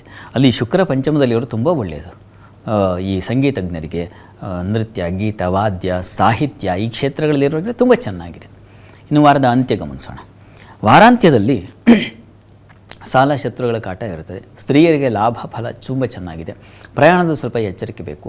ವೃತ್ತಿಯಲ್ಲಿ ಪ್ರಮಾದ ಘಟನೆಗಳು ನಡೀಬಹುದು. ವೃತ್ತಿಯಲ್ಲಿ ಬುಧ ರಾಹು ಸೇರಿದಾಗ ಸ್ವಲ್ಪ ತೊಡಕುಗಳು, ಬೇಡದ ನಿಮಗಲ್ಲದ ಸಂದರ್ಭಗಳು ಎದುರಾಗ್ಬಿಡುತ್ತೆ. ಹೇಗಪ್ಪ ಇದನ್ನು ಎದುರಿಸೋದು ಅಂತಕ್ಕಂಥದ್ದು ಒಂದು ಸವಾಲಾಗ್ಬಿಡುತ್ತೆ. ಆ ರೀತಿಯಲ್ಲಿ ಇದೆ. ಆದರೆ ಚಂದ್ರ ಸಮಾಧಾನಕರದಲ್ಲಿದ್ದಾನಲ್ಲ, ಈ ಕಾರಣದಿಂದಾಗಿ ಸ್ವಲ್ಪ ಲಾಭ ಕಾಣ್ತೀರ. ಸ್ತ್ರೀಯರಿಗೆ ಒಂದು ರೀತಿ ಒಳ್ಳೆಯ ಸಲಹೆ ಸಿಗ್ತಕ್ಕಂಥದ್ದು, ಉತ್ತಮರ ಮಾರ್ಗದರ್ಶನ ಸಿಗ್ತಕ್ಕಂಥದ್ದಾಗಬಹುದು. ಈ ರೀತಿಯಲ್ಲಿ ಆ ಸಲಹೆ ಈ ಕಷ್ಟದಿಂದ ಪಾರು ಮಾಡಿಬಿಡುತ್ತೆ. ಆ ರೀತಿಯಲ್ಲಿ ನಿಮಗೆ ಅನುಕೂಲ ತುಂಬ ಚೆನ್ನಾಗಿದೆ, ಸಂಶಯ ಬೇಡ. ಚತುರ್ಥದಲ್ಲಿ ರವಿ ಹಾಗೂ ಕುಜ ಸಂಚಾರ, ಶನಿ ಸಂಚಾರ, ಸ್ವಲ್ಪ ಪ್ರಯಾಣದಲ್ಲಿ ಸ್ವಲ್ಪ ಎಚ್ಚರ ವಹಿಸಿ. ನೀರಿನ ಪ್ರಮಾದಗಳು, ಕಂಟಕಗಳು, ಬೆಂಕಿ ಸಂಬಂಧಿ, ನೀರು ಮತ್ತು ಬೆಂಕಿ ಈ ವಿಚಾರಗಳು ಸ್ವಲ್ಪ ಹುಷಾರಾಗಿರಬೇಕು. ಸ್ನೇಹಿತರ ಜೊತೆಗೂ ಹುಷಾರಾಗಿರಿ. ಬಂಧುಗಳ ಜೊತೆಗೂ ಅತಿಯಾದ ಮಾತು ಬೇಡ. ಎಷ್ಟು ಬೇಕೋ ಚೌಕಟ್ಟಿದ್ದರೆ ಬಹಳ ಒಳ್ಳೆಯದು, ಅದನ್ನು ಗಮನ ಇಟ್ಕೊಳ್ಳಿ. ಈ ವಾರದಲ್ಲಿ ಪ್ರಾರ್ಥನೆಗೇನಪ್ಪ ಧನುರಾಶಿಯವರಿಗೆ ಅಂತಂದರೆ ನರಸಿಂಹಸ್ವಾಮಿ ಪ್ರಾರ್ಥನೆ ಮಾಡಿ, ಅದು ತುಂಬ ಸಹಾಯ ಮಾಡುತ್ತೆ. ಇನ್ನು ಮಕರಕ್ಕೆ ಹೋಗೋಣ. ಮಕರ ರಾಶಿಯವರಿಗೆ ವಾರದ ಆದಿಯಲ್ಲಿ ವೃತ್ತಿಯಲ್ಲಿ ಅನುಕೂಲ ಚೆನ್ನಾಗಿದೆ. ದಾಂಪತ್ಯದಲ್ಲಿ ಮನಸ್ತಾಪಗಳಿದ್ದಾವೆ. ಜಲಸಂಬಂಧಿ ತೊಡಕುಗಳು ಬರ್ತಕ್ಕಂಥದ್ದು, ಧೈರ್ಯ ಉತ್ಸಾಹಗಳ ದಿನ ಚೆನ್ನಾಗಿದೆ. ನಿಮಗೆ ಈ ಸಪ್ತಮದ ಮಾಂದಿ ಜಲಕಂಟಕಗಳನ್ನು ಉಂಟು ಮಾಡುತ್ತೆ. ನೀರಿನ ಪ್ರಮಾದ, ನೀರು ಮನೆಯಲ್ಲೇ ಇರಬಹುದು, ಜಾರು ಬಿದ್ದುಬಿಡ್ತಕ್ಕಂಥದ್ದು ಆಗಬಹುದು, ಅಥವಾ ಇನ್ನೆಲ್ಲೋ ಪ್ರಯಾಣದಲ್ಲಿದ್ದರೆ ಅಲ್ಲಿ ತೊಂದರೆ, ಅಥವಾ ಇನ್ಯಾವುದೋ ಒಂದು, ಈಗ ಹೇಗೂ ರಜಾ ಇದೆ, ಹೀಗಾಗಿ ಇನ್ನೆಲ್ಲೋ ಹೋಗೋಣ ನೀರು ಸಮುದ್ರ ಅಂಥ ಕಡೆ ಹುಷಾರಾಗಿರಿ. ಅಲ್ಲಿ ವಿಷಜಂತುಗಳ ಭಯವೋ ಮತ್ತೊಂದೋ ಅಂತೂ ಒಂದು ಪ್ರಮಾದ, ಒಂದು ಸಂಕಟಕ್ಕೆ ಸಿಕ್ಕಾಕೊಳ್ಳೋ ಸಾಧ್ಯತೆ ಸೂಚಿಸ್ತಾ ಇದೆ, ಹುಷಾರು. ಇನ್ನು ಪ್ರಯಾಣ, ವಿದೇಶಯಾನ ಅದು ಕೂಡ ತೊಂದರೆಯನ್ನು ಸೂಚಿಸ್ತಾ ಇದೆ. ಇದಕ್ಕಿದ್ದ ಹಾಗೆ ಕ್ಯಾನ್ಸಲ್ ಆಗಿಬಿಡ್ತಕ್ಕಂಥ ಸಾಧ್ಯತೆಗಳು ಇವುಗಳನ್ನು ಸೂಚಿಸ್ತಾ, ಅದರಿಂದ ವ್ಯಥೆ. ದಾಂಪತ್ಯದಲ್ಲೂ ಅಷ್ಟೇ ಮನಸ್ತಾಪ, ಭಿನ್ನಾಭಿಪ್ರಾಯ, ಜಗಳ, ವಾರದ ಪ್ರಾರಂಭದಲ್ಲೇ ಮುನಿಸ್ಕೊಂಡು ಕೂತ್ಕೊಳ್ಳೋದು, ಈ ರೀತಿಯ ಒಂದು ಸಾಧ್ಯತೆ ಇದೆ, ಹುಷಾರು. ಚಂದ್ರನು ಅಷ್ಟಮದಲ್ಲಿದ್ದಾಗ ಸ್ವಲ್ಪ ಸಪೋರ್ಟ್ ಕಡಿಮೆ ಇರುತ್ತೆ, ಹೀಗಾಗಿ ಸ್ವಲ್ಪ ಜಾಗ್ರತೆ ಬೇಕು, ಎಚ್ಚರ ವಹಿಸಿ. ಎಲ್ಲ ಕೆಲಸಗಳಲ್ಲೂ ಎಚ್ಚರಿಕೆಯಿಂದ ಇರಿ. ಆದರೆ ಸ್ನೇಹಿತರ ಸಹಾಯ ತುಂಬ ಚೆನ್ನಾಗಿದೆ, ಅವರ ಸಲಹೆ ನಿಮಗೆ ಕೆಲಸ ಮಾಡುತ್ತೆ, ತಗೋಬಹುದು. ಇನ್ನು ವಾರದ ಅಂತ್ಯ ಗಮನಿಸೋಣ. ವಾರಾಂತ್ಯದಲ್ಲಿ ಮಕರ ರಾಶಿಯವರಿಗೆ ಚೆನ್ನಾಗಿದೆ. ಶುಭ ಕಾರ್ಯಗಳಲ್ಲಿ ಭಾಗಿಯಾಗ್ತೀರ. ದೇವಸ್ಥಾನ, ಕ್ಷೇತ್ರ ದರ್ಶನ, ಇನ್ಯಾವುದೋ ಒಂದು ಶುಭ ಕಾರ್ಯಗಳಲ್ಲಿ ನೀವು ಪಾಲ್ಗೊಳ್ತಕ್ಕಂತಹ ಸಾಧ್ಯತೆ ಇದನ್ನೆಲ್ಲ ಸೂಚಿಸ್ತಾ ಇದೆ. ಮತ್ತು ಬಹಳ ಮುಖ್ಯವಾಗಿ ನಿಮ್ಮ ರಾಶಿಯಿಂದ ಕುಜನ ಸಂಚಾರ ತೃತೀಯಕ್ಕೆ ಹೋಗ್ತಾನೆ. ಇದು ಸ್ವಲ್ಪ ಮಟ್ಟಿಗೆ ಧೈರ್ಯವನ್ನು ತಂದುಕೊಡುತ್ತೆ, ಧೃತಿ ಶಕ್ತಿಯನ್ನು ಹೆಚ್ಚಿಸುತ್ತೆ. 3ನೇ ಮನೆಯಲ್ಲಿ ರವಿ ಇದ್ದರೆ ಹೋರಾಟ ಸ್ವಭಾವ ಬಂದುಬಿಡುತ್ತೆ. ಕುಜನೂ ಸೇರಿದಾಗ ಜಯ, ಗೆಲುವು ನನ್ನದೇ, ನನ್ನ ಪಾಲಿಗೆ ಇದೆ ಅನ್ನೋ ಒಂದು ವಿಶ್ವಾಸ ಜಾಸ್ತಿ ಆಗುತ್ತೆ. ಆ ರೀತಿಯಲ್ಲಿ ತುಂಬ ಶುಭ ಫಲ ಚೆನ್ನಾಗಿದೆ. ಸ್ವಲ್ಪ ಬುದ್ಧಿಮಂಕ ಆಗಬಹುದು, ಮಕ್ಕಳ ವಿಚಾರದಲ್ಲಿ ಸ್ವಲ್ಪ ತೊಂದರೆ ತೊಡಕು ಉಂಟಾಗಬಹುದು, ಹೀಗಾಗಿ ಹುಷಾರು. ಪ್ರಾರ್ಥನೆಗೆ ಮಕರ ರಾಶಿಯವರಿಗೆ ಕೃಷ್ಣ ಸನ್ನಿಧಾನದಲ್ಲಿ ಪುಷ್ಪಾರ್ಚನೆ ಅಥವಾ ಕ್ಷೀರದ ಅಭಿಷೇಕ ಮಾಡಿಸ್ತಕ್ಕಂಥದ್ದು, ಆ ತೀರ್ಥ ತೆಗೆದುಕೊಳ್ತಕ್ಕಂಥದ್ದು ಭಾಳ ಒಳ್ಳೆಯದು, ಪ್ರಯತ್ನ ಮಾಡಿ. ಇನ್ನು ಕುಂಭರಾಶಿಗೆ ಹೋಗೋಣ. ಕುಂಭರಾಶಿಯವರಿಗೆ ವಾರದಾದಿಯಲ್ಲಿ ವೃತ್ತಿಯಲ್ಲಿ ಸ್ವಲ್ಪ ತೊಡಕುಗಳಿದ್ದಾವೆ. ಬುದ್ಧಿಬಲ, ಸಂಶೋಧನೆ ಇವುಗಳಲ್ಲಿ ಆಸಕ್ತಿ ಚೆನ್ನಾಗಿರುತ್ತೆ. ಸಾಲ ಶತ್ರುಗಳಿಂದ ಸ್ವಲ್ಪ ತೊಂದರೆ ಬರುತ್ತೆ. ಸಂಗಾತಿಯ ಆರೋಗ್ಯ ವ್ಯತ್ಯಾಸ ಆಗಬಹುದು, ಹುಷಾರು. ಸಾಲ ಬಹಳ ಮುಖ್ಯವಾಗಿ, ಶತ್ರು ಮತ್ತು ರೋಗಬಾಧೆ. ಆರೋಗ್ಯದಲ್ಲಿ ಅಲ್ಲಿ ಬುಧ ರಾಹು ಸೇರಿರೋದು ಅಷ್ಟೇ ಅಲ್ಲ, 6ನೇ ಮನೆಯಲ್ಲಿ ರೋಗ ಸ್ಥಾನದಲ್ಲಿ ಮಾಂದಿ ಉದಯ ಆದರೆ ಸ್ವಲ್ಪ ಆರೋಗ್ಯ ಬಾಧೆ ಜಾಸ್ತಿ ಆಗುತ್ತೆ. ಹಾಸ್ಪಿಟ್ಲಿಗೆ ಓಡಾಡಬೇಕಾದ ಪರಿಸ್ಥಿತಿ ಬರುತ್ತದೆ. ಇದೇನಪ್ಪ ಇಷ್ಟೊಂದು ಮಾತ್ರೆ ಕೊಟ್ಟಿದ್ದಾರಲ್ಲಪ್ಪ, ಊಟಕ್ಕಿಂತ ಮಾತ್ರೆ ಜಾಸ್ತಿ ಇದೆಯಲ್ಲ ಅಂತ ಆತಂಕವಾಗೋ ಸಾಧ್ಯತೆ ಇದೆ. ಹೀಗಾಗಿ ಸಣ್ಣದರಲ್ಲೇ ತೋರಿಸ್ಕೊಂಬಿಡೋದು ಒಳ್ಳೆಯದು. ಇವತ್ತೇ ಅದರ ಅನುಭವ ಆಗ್ತಾ ಇದೆಯಾ, ತಕ್ಷಣ ಹೊರಟು ಬಿಡಿ. ಭಾನುವಾರ ವೈದ್ಯರು ಸಿಗೋದು ಕಷ್ಟ, ಹೇಗಾಗ್ಬಿಡುತ್ತೆ. ಆದರೆ ಕೆಲಸ ಕಾರ್ಯಗಳದ್ದು ಅಷ್ಟೇ ಹುಷಾರಾಗಿರಿ. ನಿಮಗೆ ಸಿಗೋ ಸಲಹೆಗಳು ಅಷ್ಟು ಚೆನ್ನಾಗಿರಲ್ಲ ಈ ವಾರದ ಆದಿಯಲ್ಲಿ, ಹುಷಾರು. ಇನ್ನು ವಾರದ ಅಂತ್ಯ ಗಮನಿಸೋಣ. ವಾರಾಂತ್ಯದಲ್ಲಿ ಒರಟು ಮಾತು, ಘರ್ಷಣೆ, ವೃತ್ತಿಯಲ್ಲಿ ಸಣ್ಣ ಪ್ರಮಾಣದ ಸಹಾಯಗಳಾಗ್ತಕ್ಕಂಥ ಸಾಧ್ಯತೆ, ಧರ್ಮ ಕಾರ್ಯಗಳಲ್ಲಿ ಸಜ್ಜನರ ಭೇಟಿ ಉಂಟಾಗ್ತಕ್ಕಂಥದ್ದು, ಧರ್ಮ ಕಾರ್ಯಗಳಲ್ಲಿ ಪಾಲ್ಗೊಳ್ತಕ್ಕಂಥದ್ದು ಅಂತ, ಉತ್ತಮ ಕಾರ್ಯಗಳಲ್ಲಿ ಪಾಲ್ಗೊಳ್ಳುವ ಸಾಧ್ಯತೆ ಚೆನ್ನಾಗಿದೆ. ಮತ್ತು ಬಹಳ ಮುಖ್ಯವಾಗಿ ಚಂದ್ರ ಮಾರುಕಟ್ಟೆ ಅದು ತಕ್ಕಡಿ ಸ್ಥಾನದಲ್ಲಿ ಸಂಚರಿಸುವಾಗ ವ್ಯಾಪಾರಿಗಳಿಗೆ ತುಂಬ ಚೆನ್ನಾಗಿರ್ತದೆ. ಅದರಲ್ಲೂ ಹೂವಿನ ವ್ಯಾಪಾರಿಗಳು, ಹಣ್ಣಿನ ವ್ಯಾಪಾರಿಗಳಿಗೆ, ಜ್ಯೂಸ್ ಹಾಗೂ ದ್ರವ ರಸ ಪದಾರ್ಥ ಏನಿದೆ ಈ ವ್ಯಾಪಾರದಲ್ಲಿ ಹೆಚ್ಚಿನ ಅನುಕೂಲ ಕಾಣಬಹುದು, ಸಂಶಯ ಬೇಡ. ಆದರೆ ಕುಜನ ದ್ವಿತೀಯ ಸಂಚಾರ ಒರಟು ಮಾತು ತರುತ್ತೆ. ಮನೆಯಲ್ಲೂ ವರ್ಷಣೆ ಮಾಡ್ಕೊಳ್ತೀರ, ಏನು ಸಿಡಿ ಅಂತ ಒಳ್ಳೆ ಬೆಂಕಿ ಓಡಾಡ್ದಂಗೆ ಇರುತ್ತೆ ಮನೆ ತುಂಬ. ಆ ರೀತಿಯ ಒಂದು ಸಂದರ್ಭ ಇರ್ತದೆ, ಶಾಂತವಾಗಬೇಕು. ಇದಕ್ಕೇನಪ್ಪ ಪರಿಹಾರ ಅಂತಂದರೆ ನೋಡಿ, ನರಸಿಂಹ ಪ್ರಾರ್ಥನೆ ಮಾಡಿ, ನರಸಿಂಹ ಸಂದಲ್ಲಿ ಅಭಿಷೇಕ ಮಾಡಿಸಿ, ಜೊತೆ ಗ್ರಾಮದೇವರ ದರ್ಶನವನ್ನು ಮಾಡಿ. ಪ್ರಯಾಣದಲ್ಲೂ ತೊಂದರೆ ಸೂಚಿಸ್ತಾ ಇದೆ. ವಾರದ ಅಂತ್ಯದಲ್ಲಿ ದೂರ ಪ್ರಯಾಣ ಇತ್ಯಾದಿ ಸ್ವಲ್ಪ ಹುಷಾರಾಗಿರಿ ಕುಂಭರಾಶಿಯವರು. ಇನ್ನು ಮೀನರಾಶಿಗೆ ಹೋಗೋಣ. ಮೀನರಾಶಿಯವರಿಗೆ ವಾರದಾದಿಯಲ್ಲಿ ಸ್ನೇಹಿತರು, ಬಂಧುಗಳ ಸಹಾಯ ತುಂಬ ಚೆನ್ನಾಗಿದೆ. ಮಕ್ಕಳಿಂದ ತೊಂದರೆ, ಕಲಹ ಬರಬಹುದು, ಉದರ ಬಾಧೆಯೂ ಬರಬಹುದು, ಹುಷಾರು. ವೃತ್ತಿಯಲ್ಲಿ ಅನುಕೂಲ ಚೆನ್ನಾಗಿದೆ, ತೊಂದರೆ ಇಲ್ಲ. ಸ್ತ್ರೀಯರಿಗೆ ನೋಡಿ, ಅಲ್ಲಿ ಷಷ್ಠದಲ್ಲಿ ಚಂದ್ರ ಸಂಚರಿಸ್ತಾನೆ, ಹೀಗಾಗಿ ಸಾಲ ಬಾಧೆ ಸೂಚಿಸ್ತಾ ಇದೆ, ಶತ್ರುಗಳ ಬಾಧೆಯನ್ನು ಸೂಚಿಸ್ತಾ ಇದೆ, ಹುಷಾರು. ಹೆಣ್ಮಕ್ಳು ಸಾಲ ಮಾಡಿ ಮತ್ತಿನ್ನೇನೋ ನೀವು ಪಾಪ ಇನ್ಯಾರಿಗೋ ಸಹಾಯ ಮಾಡ್ತೀನಿ ಅಂತ ಹೋಗಿ ನೀವು ಸಾಲ ಮಾಡ್ಕೊಂಡು ಒದ್ದಾಡೋ ಪರಿಸ್ಥಿತಿ ಬಂದುಬಿಡುತ್ತೆ. ಬಹಳ ಎಚ್ಚರಿಕೆ ಬೇಕು. ಯಾಕೆಂದರೆ ಬುದ್ಧಿಸ್ಥಾನದಲ್ಲಿ ಮಾಂದಿ ಇದ್ದಾಗ ಬೇಡದ ಆಲೋಚನೆಗಳೇ ಸುರುಳಿ ಸುತ್ತಾ ಇರುತ್ತೆ. ತಕ್ಷಣ ಅದನ್ನು ಮಾಡಿಬಿಡ್ತೀರಾ, ಅಂಥ ಪ್ರಮಾದಕ್ಕೆ ಒಳಗಾಗ್ಬಿಡ್ತೀರ. ಈಗ ಬಹಳ ಎಚ್ಚರಿಕೆ ಬೇಕು. ಆದರೆ ಸ್ನೇಹಿತರ ಸಹಾಯ ತುಂಬ ಚೆನ್ನಾಗಿದೆ, ಕೆಲಸದಲ್ಲೂ ತುಂಬ ಚೆನ್ನಾಗಿದೆ, ಗುರು ದೃಷ್ಟಿ ಇದೆ. ವೃತ್ತಿಯಲ್ಲೂ ನೀವು ಜಯಿಸ್ಕೊಳ್ತೀರ, ಸಂಶಯ ಇಲ್ಲ ಈ ವಾರದ ಆದಿಯಲ್ಲಿ. ಆದರೆ ಆಲೋಚಿಸಿ, ಶ್ಯೂರಿಟಿಯ ಮತ್ತೊಬ್ಬರಿಗೆ ಪ್ರಾಮಿಸ್ ಮಾಡುವಾಗ ಮಕ್ಕಳ ಜೊತೆಗೂ ಅಷ್ಟೇ ಎಚ್ಚರಿಕೆ ಬೇಕು. ವಾರಾಂತ್ಯ ನೋಡೋಣ. ವಾರಾಂತ್ಯದಲ್ಲಿ ವೃತ್ತಿಯಲ್ಲಿ ವಿಶೇಷ ಸ್ಥಾನಮಾನಗಳು ಸಿಗ್ತಕ್ಕಂಥದ್ದು, ಪ್ರತಿಷ್ಠೆ, ಗೌರವ ಪ್ರಾಪ್ತಿ ಉಂಟಾಗ್ತಕ್ಕಂಥ ಸಾಧ್ಯತೆ. ದಾಂಪತ್ಯದಲ್ಲಿ ಸ್ವಲ್ಪ ಮನಸ್ತಾಪಗಳಿದ್ದಾವೆ. ಕಾರಣ ಸಪ್ತಮಾಧಿಪತಿ ವೇದದಲ್ಲಿ ಬುಧ ರಾಹು ಜೊತೆಗಿರ್ತಕ್ಕಂಥದ್ದು, ಚಂದ್ರ ಅಷ್ಟಮದಲ್ಲಿ ಸಂಚರಿಸಿದ್ರೆ ಹೆಣ್ಮಕ್ಕಳಿಗೂ ಸ್ವಲ್ಪ ತೊಡಕು. ಆದರೆ ಕುಜನ ಸಂಚಾರ ಮಾತ್ರ ಅಲ್ಲಿ ನಿಮಗೆ ಒಂದು ವಿಶೇಷವಾದ ಬಲ ಕೊಡುತ್ತೆ. ಧನಾಧಿಪತಿ ಮತ್ತು ಭಾಗ್ಯಾಧಿಪತಿ ಜನ್ಮದಲ್ಲಿ ಸಂಚರಿಸುವಾಗ ಜೈವೇನೈಕ ರಿಪುರ್ ನರೇಂದ್ರ ಸಚಿವ ಖ್ಯಾತಃ ಅಭಯ ಅಲ್ಪಾತ್ಮಜ ಅಂತ ಹೇಳುತ್ತೆ. ಹೀಗಾಗಿ ರಿಪುರ್ ನರೇಂದ್ರ ಸಚಿವ ಅಂದರೆ ಶತ್ರುಗಳನ್ನು ಜಯಿಸ್ತಕ್ಕಂಥದ್ದು, ನರೇಂದ್ರ ಸಚಿವ ಅಂದರೆ ನರೇಂದ್ರ ಅಂದರೆ ಜನರಿಗೆ ನಾಯಕನಾಗ್ತಕ್ಕಂಥ ಸಾಧ್ಯತೆ, ಇದನ್ನು ಸೂಚಿಸ್ತಾ ಇದೆ. ಹೀಗಾಗಿ ಒಂದು ಸಣ್ಣ ಪ್ರಮಾಣದಲ್ಲೋ ದೊಡ್ಡ ಪ್ರಮಾಣದಲ್ಲೋ, ಊರಿಗಿದ್ದರೆ ಊರಲ್ಲಿ ಜನನಾಯಕ, ದೇಶದಲ್ಲಿದ್ದರೆ ದೇಶಕ್ಕೆ ನಾಯಕ, ಆ ರೀತಿಯ ಒಂದು ಸಾಧ್ಯತೆಗಳು ಮೀನರಾಶಿಯವರಿಗೆ ಇರ್ತಕ್ಕಂಥ ಸಣ್ಣ ಸರ್ಕಲ್ಲಿಂದ ಹಿಡಿದು ಬಹಳ ವಿಸ್ತಾರವಾದ ಸರ್ಕಲ್ವರೆಗೆ ನಾಯಕರಾಗ್ತೀರ, ಸಂಶಯ ಇಲ್ಲ. ಮನೆಯಲ್ಲಿದ್ದರೆ ಮನೆಗೆ ಯಜಮಾನರಾಗ್ಬಿಡ್ತೀರ. ಆ ರೀತಿಯ ಒಂದು ಶುಭ ಬಲ ಖಂಡಿತ ಇದೆ. ಆ ಒಂದು ಬಲ ತಾವು ಕಾಣಬಹುದು. ಪ್ರಾರ್ಥನೆಗೆ ಲಕ್ಷ್ಮೀನಾರಾಯಣ ಹೃದಯ ಪಾರಾಯಣ ಮಾಡಿ ದಾಂಪತ್ಯದ ಮನಸ್ತಾಪಗಳಿಂದ ಹೊರಗೆ ಬರ್ತೀರ. ಇವು 12 ರಾಶಿಗಳ ಫಲಾಫಲಗಳು. ಸರಿ ಶಾಸ್ತ್ರಿಗಳೇ, ದ್ವಾದಶ ರಾಶಿಗಳ ವಾರದ ಫಲವನ್ನು ತಿಳಿಸ್ಕೊಟ್ಟಿದ್ದೀರಿ. ಈಗ ನಾವು ಕಾರ್ಯಕ್ರಮದ ಕೊನೆ ಘಟ್ಟದಲ್ಲಿದ್ದೀವಿ. ವಾರದ ವಿಶೇಷ ಮಂತ್ರ ಯಾವುದು ಅನ್ನೋದನ್ನು ತಿಳಿಸೋದಾದರೆ? ಈ ವಾರದಲ್ಲಿ ನಾವು ಈ ಪೌರ್ಣಮಿ ಸಂದರ್ಭದಲ್ಲಿ ಹನುಮತ್ ಜಯಂತಿಯನ್ನು ಕಾಣ್ತೀವಿ. ಆ ದಿವಸ ಇಡೀ ದಿವಸ ಪ್ರತಿ ಕ್ಷಣ ನಮಗೆ ಆಂಜನೇಯನ ಅನುಗ್ರಹ ಬೇಕು. ಈ ಕಾರಣದಿಂದ ಈ ವಾರ ನಾವು ಒಂದು ವಿಶಿಷ್ಟವಾದ ಆಂಜನೇಯನ ಮಂತ್ರವನ್ನು ನೋಡೋಣ, ಗಮನಿಸಿ. ಹನುಮಾನ್ ಅಂಜನಾ ಸೂನು ವಾಯುಪುತ್ರೋ ಮಹಾಬಲ ರಾಮೇಷ್ಟ ಫಲ್ಗುಣ ಸಖಃ ಪಿಂಗಾಕ್ಷೋ ಅಮಿತ ವಿಕ್ರಮ. ಈ ಮಂತ್ರವನ್ನು ಹೇಳ್ಕೊಳ್ಳೋದ್ರಿಂದ ಅಂಜನಾ ಸೂನು, ಅಂಜನಾದೇವಿಯ ಮಗನಾಗಿರ್ತಕ್ಕಂಥವನು, ರಾಮನಿಗೆ ತುಂಬ ಪ್ರಿಯನಾಗಿರ್ತಕ್ಕಂಥವನು, ವಾಯುಪುತ್ರನು, ಮಹಾಬಲನೂ ಆಗಿರ್ತಕ್ಕಂಥ ಆಂಜನೇಯನು, ಅಮಿತ ವಿಕ್ರಮಶಾಲಿಯಾಗಿರ್ತಕ್ಕಂಥ ಆಂಜನೇಯನು ನಮ್ಮ ಬದುಕಿನಲ್ಲಿ ಪ್ರತಿ ಕ್ಷಣವೂ ಉಂಟಾಗುವ ಅವಿವೇಕದಿಂದ ಪ್ರಮಾದ ಸಂಭವಿಸುವ ಈ ತೊಡಕುಗಳನ್ನೆಲ್ಲ ಬಿಡಿಸಿಕೊಳ್ಳಿ, ನಮ್ಮಲ್ಲಿ ಆ ಅಮಿತ ಬಲವನ್ನು ತುಂಬಲಿ, ಬುದ್ಧಿ ಬಲವನ್ನು, ತೋಳ್ಬಲವನ್ನು, ಹೃದಯ ಬಲವನ್ನು. ಹೃದಯ ದೌರ್ಬಲ್ಯ ಇರಬಾರ್ದು ಅಂತ ಭಗವದ್ಗೀತೆಯಲ್ಲಿ ಕೃಷ್ಣ ಹೇಳ್ತಾನೆ. ಹೃದಯ ದೌರ್ಬಲ್ಯ ತೆಗೆದುಹಾಕಲಿಕ್ಕೆ ಆಂಜನೇಯ ಮಹಾ ಸಾಧನ. ಹೀಗಾಗಿ ಇಂತಹ ಮಹನೀಯನ ಕೃಪೆ ನಮಗಾಗಬೇಕಾದ್ರೆ ಈ ಮಂತ್ರವನ್ನು ನಾವು ಪಠಿಸಬೇಕು. ಈ ಮಂತ್ರ ಮಹಾ ತಾರಕ ಮಂತ್ರವಾಗಿದೆ. ಹೇಳ್ಕೊಳ್ಳಿ, ಶುಭವಾಗಿ.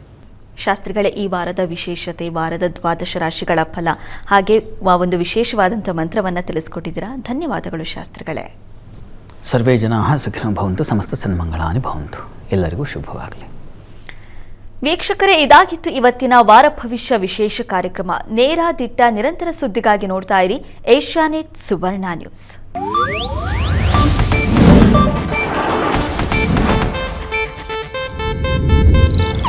ಇದು ಏಷ್ಯಾನೆಟ್ ನ್ಯೂಸ್ ನೆಟ್ವರ್ಕ್ ಪ್ರಸ್ತುತಿ.